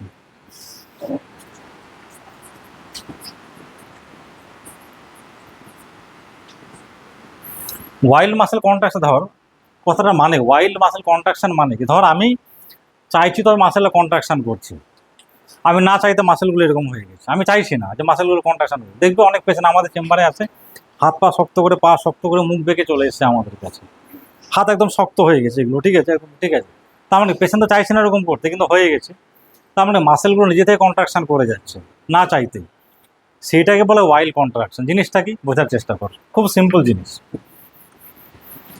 তোদের বইয়ে কি লেখা আছে, টিটানি বলে র্যাপিড স্প্যাজম, মানে র্যাপিড মানে তাড়াতাড়ি হবে। ঠিক আছে, ওই ওয়াইল্ড কন্ট্রাকশন ইন মাসেল। ঠিক আছে, এটা কেন হয় দেখ, আমরা অ্যাকশন পোটেনশিয়াল পড়েছি, তাই তো? শোন এদিকে, শোন মন দিয়ে, শোন ভালো লাগবে। এখানে কি ছিল, সোডিয়াম চ্যানেল ছিল, তাহলে রেস্টিং অবস্থায় মাইনাস প্লাস, এই তো পোলারাইজড। যখন সেলের ভিতরে সোডিয়াম আসে, তাহলে কি হবে, এটা প্লাস হয়ে যায়, এটা মাইনাস হয়ে, তার মানে ডিপোলারাইজেশন হচ্ছে। এটা কখন হয়, যখন আমরা কোনো একটা স্টিমুলাস অ্যাপ্লাই করি, তাহলে স্টিমুলাস অ্যাপ্লাই করলে বা আমি ভাবলে ভলান্টারিলি, তবে মাসেল কন্ট্রাকশন হবে। এবার আমি ভাবছিও না, আর কোনো স্টিমুলাসও দিচ্ছে না, কিন্তু মাসেল কন্ট্রাকশন হয়ে যাচ্ছে। তার মানে কি, যে সোডিয়াম চ্যানেলগুলো অ্যাক্টিভেট হয়ে যাচ্ছে, মানে সোডিয়াম এন্ট্রি করার কথা দুটো ভাবে, হয় আমি ভাবছি মাসেল কন্ট্রাকশন করব, নাহলে এটা কোনো স্টিমুলাস অ্যাপ্লাই করেছি। এখানে কি হচ্ছে, আমি ভাবিও নি, স্টিমুলাস অ্যাপ্লাই করিনি, কিন্তু সোডিয়াম ভেতরে ঢুকে যাচ্ছে, তাহলে কি মাসেল কন্ট্রাকশন এবারে কেন হয়? নর্মাল অবস্থায় কি হয়, এই যে সোডিয়াম চ্যানেলগুলো, এরা হচ্ছে partially inhibited by ionised calcium, বা আরও ভালো করে সহজ করে বলতে গেলে ক্যালসিয়াম, মানে এই যে চ্যানেলগুলো আছে, they are under partial inhibition by calcium. মানে ব্লাডে যদি আমার ক্যালসিয়াম লেভেলটা ঠিকঠাক থাকে, তাহলে এগুলোর টাইম মতো ওপেন হবে। যেমন ধর, তোর এখানে চুপচাপ বসে আছিস, আওয়াজ করছিস না, উল্টোপাল্টা কথা বলছিস না, আবার ঘরে গেলে বন্ধুরা উল্টোপাল্টা গল্প শুরু করবে, তার মানে কি এখানে টিচার আছে, একটা ক্লাস একটা সোশ্যাল ইনহিবিশন আছে, তাই তো? তাহলে এই যে সোডিয়াম চ্যানেলগুলো রয়েছে, দে are under partial inhibition, calcium চ্যানেলগুলো পার্শিয়াল ব্লক করে রেখেছে, যখন অ্যাকশন পোটেনশিয়াল আসবে তখনই ওপেন হবে। আর যদি এটাই না থাকে, কারণ আমি তোদের বন্ধু হয়ে যাই, তোরা বন্ধুর মতো আমার সঙ্গে গল্প করে যে রুমে গল্প করিস, ঠিক আছে, উল্টোপাল্টা কথা বলবি, তার মানে কি, যে যখনই ক্যালসিয়াম আছে আন্ডার পার্শিয়াল ইনহিবিশন, এই চ্যানেলগুলো উল্টোপাল্টা অ্যাক্টিভেট হয় না, যখন সিগন্যাল আসবে তখনই অ্যাক্টিভেট হবে। আর ব্লাডে যদি ক্যালসিয়াম কমে যায়, তাহলে কি হবে, চ্যানেলগুলো ওপেন হয়ে গেল, উল্টোপাল্টা সোডিয়াম ঢুকছে, মাসেল কন্ট্রাকশন, এরকম করে পেশেন্ট চলে এসছে তোর কাছে। ঠিক আছে, এটারই নাম হচ্ছে টিটানি। টিটানি মানে হলো rapid wild muscle spasm, spasm কথার মানে হলো কন্ট্রাকশন। ঠিক আছে, এবার টিটেনাস রোগ তো শুনেছিস, টিটেনাস কীভাবে হয়, কোথাও কেটে গেল, একটা ব্যাকটেরিয়া ঢুকলো, কত পরে শরীরটা এরকম বেঁকে গেল। বেসিক্যালি ওই মানে ব্যাকটেরিয়াটা কী করে, নার্ভগুলোকে ইরিটেট করে দেয়, তখন শরীরটা মানে ধনুকের মতো বেঁকে যায়, বাংলায় ধনুষ্টঙ্কার বলে। তো টিটেনাস করতে দেখ, এটা আলাদা রোগ, এটা আলাদা রোগ, কিন্তু দেখ টিটানি মানে লো ক্যালসিয়াম, তাহলে মাসেলগুলো কন্ট্রাকশন হচ্ছে। আর টিটেনাসে কি হচ্ছে, সেখানে ব্যাকটেরিয়া ঢুকেছে শরীরে, ঢুকে ওই নার্ভগুলোকে উল্টোপাল্টা ড্যামেজ করেছে, ডেস্ট্রয় করে দিয়েছে, মাসেলগুলো কন্ট্রাকশানে চলে গেছে, বডিটা এরকম হয়ে যায় ধনুষ্টঙ্কারের মতো। পেশেন্ট বেডে শুয়ে আসে এরকম করে যাবে, ঠিক আছে। তাহলে ধনুষ, ওই জন্য টিটেনাসের নাম হচ্ছে ধনুষ্টঙ্কার। তাহলে দুটোরই এন্ড রেজাল্ট হচ্ছে মাসেল কন্ট্রাকশন। এটার মেকানিজমটা হচ্ছে লো ক্যালসিয়াম, আর টিটেনাসের মেকানিজমটা হচ্ছে ইনফেকশন। তাহলে এটা হলো লো ক্যালসিয়াম, আর এটা হলো, তাহলে এখানে ক্যালসিয়াম দিতে হবে। এখানে আমরা আমাদের পেশেন্ট যায় ক্যালসিয়াম ইঞ্জেকশন দিই, একটু পরে পেশেন্ট সোজা হয়ে গেল, ঠিক আছে। আর এটা ট্রিটমেন্ট তো কিছু নেই, এটা তো পেশেন্ট মারা যাবে আলটিমেটলি, ঠিক আছে। এটা হলো টিটানিক। তারপরে কি আছে, আর্থ্রাইটিস, আরও সোজা জিনিস। আর্থ্রাইটিস, দেখ আর্থ্রাইটিস কথার মানে আর্থ্রো, আর্থ্রো কথাটার মানে কি জয়েন্ট। আর আইটিস, আইটিস কথাটার মানে হলো প্রদাহ বা ইনফ্লামেশন।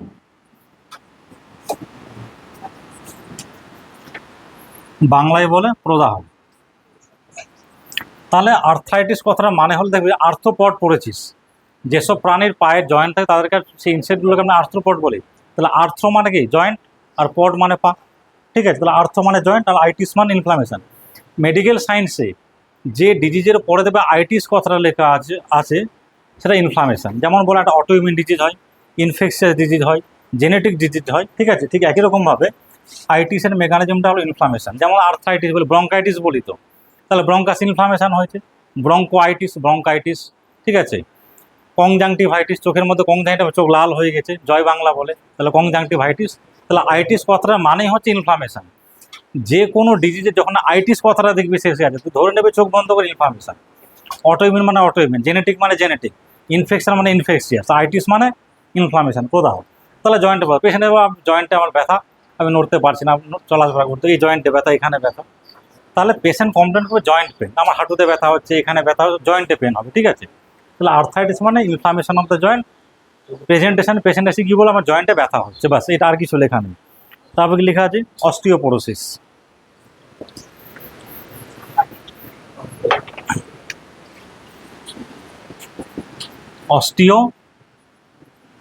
অস্টিওপোরোসিস, অস্টিও কথাটার মানে কি বোন, ঠিক আছে।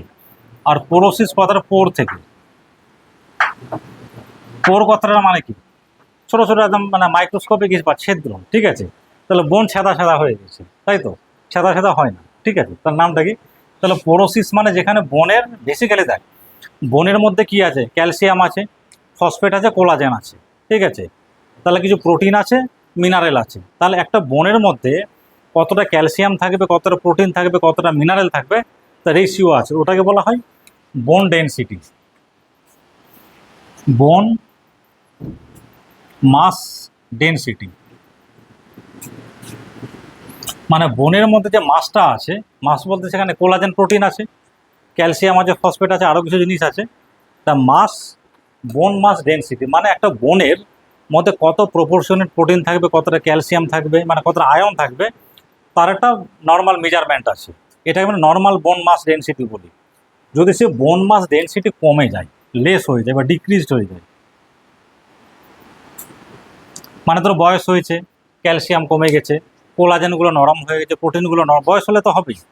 তাহলে অস্টিওপোরোসিস হচ্ছে বেসিক্যালি একটা এজ রিলেটেড প্রসেস। মানে বয়স যত বাড়বে বোনগুলো দুর্বল হবে, কোলাজেন কমে যাবে, প্রোটিনগুলো নরম হয়ে যাবে, ক্যালসিয়াম কমতে শুরু করবে, ফসফেট কমতে শুরু করবে, বোনটা দুর্বল হয়ে যাবে, সেই জিনিসটাকে বলা হয় অস্টিওপোরোসিস।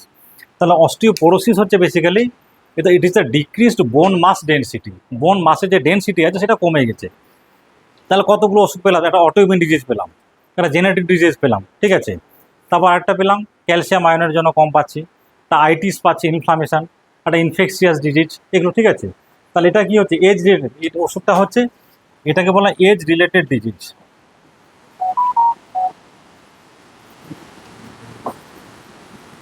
ঠিক আছে। তাহলে প্রত্যেক ডিজিজের আলাদা আলাদা প্যাটার্ন আছে, সব ডিজিজ একরকম হয় না।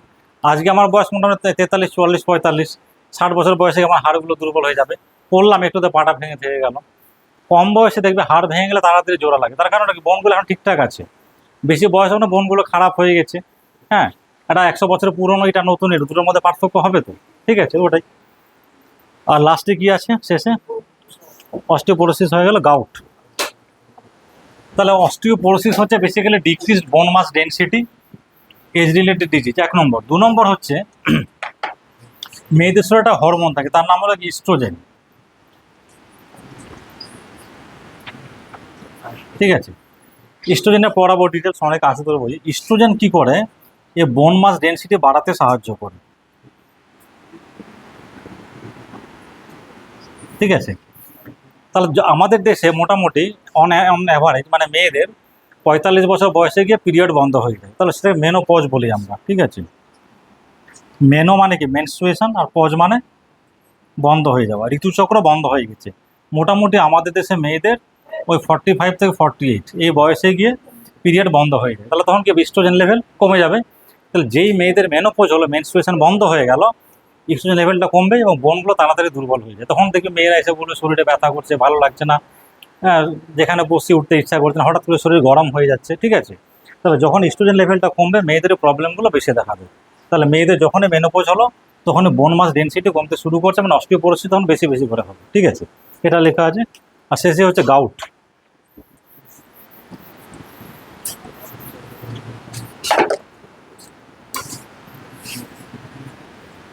গাউট কথাটার মানে কি, বাংলায় বাত বলে, ঠিক আছে, কিন্তু বাত নয়। গাউটের বাংলা কোনো মানে আমি জানি না কি। ঠিক আছে, গাউট গাউট কিছুই না, বেসিক্যালি দেখ আমাদের ব্লাডে একটা জিনিস থাকে, নাম হলো ইউরিক অ্যাসিড। ঠিক আছে, ইউরিক অ্যাসিড কী করে তৈরি হয় এখন আমি যাচ্ছি না, তোদের বই আছে যদি কখনো পড়াই বলবো, টাইম কম বলে আজকে আমি বলছি না। বেসিক্যালি মানে পিউরিন থেকে তৈরি, যাক ছেড়ে দেয়। তাহলে আমাদের ব্লাডে ইউরিক অ্যাসিড আছে, নর্মাল লেভেল একটা থাকে, খুব বেশি বেড়ে যেতে পারে, কমে যেতে পারে, নর্মাল একটা ব্লাড ইউরিক অ্যাসিড লেভেল আছে। এই ইউরিক অ্যাসিডগুলো কী হয়, অনেক সময় আমার জয়েন্ট স্পেসগুলো থাকে, পার্টিকুলারলি তুই পাটা এখানে উপরে রাখ, তুই এখানে দাঁড়া, এখানে বস, এখানে উপরে বস, ওদিকে ঘুরে এদিকে বস, জুতোটা খুলে বস। পায়ের যে এই জয়েন্টটা, পাটা তুল উপরে তুল, এখানে এই যে জয়েন্টটার নাম আছে মেটাটার্সো ফ্যালাঞ্জিয়াল জয়েন্ট, এরপর স্কেলের উপর তখন বলবো এই জয়েন্টটা এখানে পাটা। হঠাৎ দেখবি কোনো পেশেন্ট এসে বললো রাত্রেবেলা ঘুম থেকে উঠলাম, এই জায়গাটা প্রচণ্ড ফুলে গেছে, ব্যথা গেছে, হাত দিলেই এই মরে গেলাম আর হাত দেবেন না, প্রচণ্ড ব্যথা হয়। ঠিক আছে, তো এটাকেই বলা হয় বেসিক্যালি গাউটি আর্থ্রাইটিস। এখানে বস, তাহলে এই বুড়ো আঙুল আর এখানে এই জয়েন্টটা এই যে আছে নাম আছে, এটাকে এমটিপি বলা হয়। আমি যখন এবার স্কেলেটাল মাসেল পড়াবো আরও ভালো করে বলে দেবো, এটার নাম হচ্ছে মেটা টার্সো ফ্যালাঞ্জিয়াল জয়েন্ট। ঠিক আছে, বেসিক্যালি কি হয়, ওই যে জয়েন্ট স্পেসটা আছে ইউরিক অ্যাসিড ওখানে জমতে শুরু করে। ঠিক আছে, দেখ অ্যাকচুয়াল কথাটার মানেটা হচ্ছে গাউটি আর্থ্রাইটিস, গাউট বা গাউটি আর্থ্রাইটিস। গাউটি মানে কি, গাউট থেকে হচ্ছে যেটা, আর আর্থ্রাইটিস মানে একটু আগে জানলাম জয়েন্টের ইনফ্লামেশন। এবার কি ওই যে জয়েন্টটা যেখানে বললাম বুড়ো আঙুল আর এই যে মাঝখানে জয়েন্টটা, এখানে ওই রক্তে ক্যালসিয়াম এই ইউরিক অ্যাসিড ছিল, ওটা বাড়তেও বা নর্মালও থাকতে পারে, সবসময় যে বাড়তে হবে তার কোনো মানে নেই। এবার কি হয়, ওখানে ইউরিক অ্যাসিড জমতে শুরু করলো, ব্লাডে ছিল, ব্লাড যখন জমতে শুরু করলো। ঠিক আছে, আমি রাস্তায় যাচ্ছিলাম, হঠাৎ করে বসে পড়লাম, তার ব্লাড ইউরিক অ্যাসিড যাচ্ছিলো ব্লাড দিয়ে, ওখানে চুপচাপ গিয়ে বসে পড়ে, আমি আর নড়বো না, মানে রাস্তা দিয়ে আমি যাচ্ছি, বসে পড়ে, ঠিক আছে উঠছি যাচ্ছি যাকে। তো যেটা মেন বলার, যে ইউরিক অ্যাসিড নর্মালও থাকতে পারে বা বেড়েও যেতে পারে, যে কোনো কারণেই হোক। ঠিক আছে, নর্মালও থাকতে পারে, বেড়েও থাকতে পারে। ইউরিক অ্যাসিড জমতে শুরু করলো, যখন ইউরিক অ্যাসিড জমতে শুরু করে ওখানে আইটিস মানে কি ইনফ্লামেশন, একটা প্রদাহ হতে শুরু করে। এবার ইনফ্লামেশন প্রদাহ কীভাবে হয় তোদের তো সিলেবাসে নেই, সেটা পড়ার সম্ভাবনা অনেক বড় জটিল টপিক। তাহলে যখনই ইউরিক অ্যাসিডের ক্রিস্টালটা জমতে শুরু করলো, একটা ইনফ্লামেটরি প্রসেস শুরু হয়, 2-4 দিন আগে থেকে শুরু হয়, হঠাৎ করে বেশি হবে, প্রচণ্ড পেন নিয়ে তখন পেশেন্ট তোর কাছে আসবে। ঠিক আছে, সেই জন্য ওটাকে বলে গাউটি আর্থ্রাইটিস। মানে এটা হলো তাহলে কি, deposition of calcium deposition of uric acid crystal which leads to inflammation. Patient তোর কাছে কিনে হয়েছে বললাম জয়েন্ট পেন নিয়ে আসবে, তাহলে পেশেন্ট এসে বলে আমার এখানে ব্যথা হচ্ছে, আমার ব্যথার ওষুধ দিই। ট্রিটমেন্ট খুব সোজা, ইউরিক অ্যাসিড চেক করে দেখি, যদি ইউরিক অ্যাসিড নর্মাল থাকে তো কোনো ব্যাপার নেই, যদি বেশি বেড়ে থাকে তারও ট্রিটমেন্ট দিতে হবে। ঠিক আছে, তাহলে গাউট বা গাউটি আর্থ্রাইটিস মানে হলো জয়েন্ট স্পেসে ইউরিক অ্যাসিড জমবে, ক্রিস্টালগুলো জমবে, ইনফ্লামেশন হবে, প্রদাহ হবে, আর্থ্রাইটিস হবে, জয়েন্টে প্রদাহ হবে, পেশেন্ট তোর কাছে জয়েন্ট পেন নিয়ে আসবে। ঠিক আছে, এখানে কী লেখা আছে, inflammation of joint due to accumulation of uric acid crystal. ঠিক আছে, আজকে এটুকুই থাক।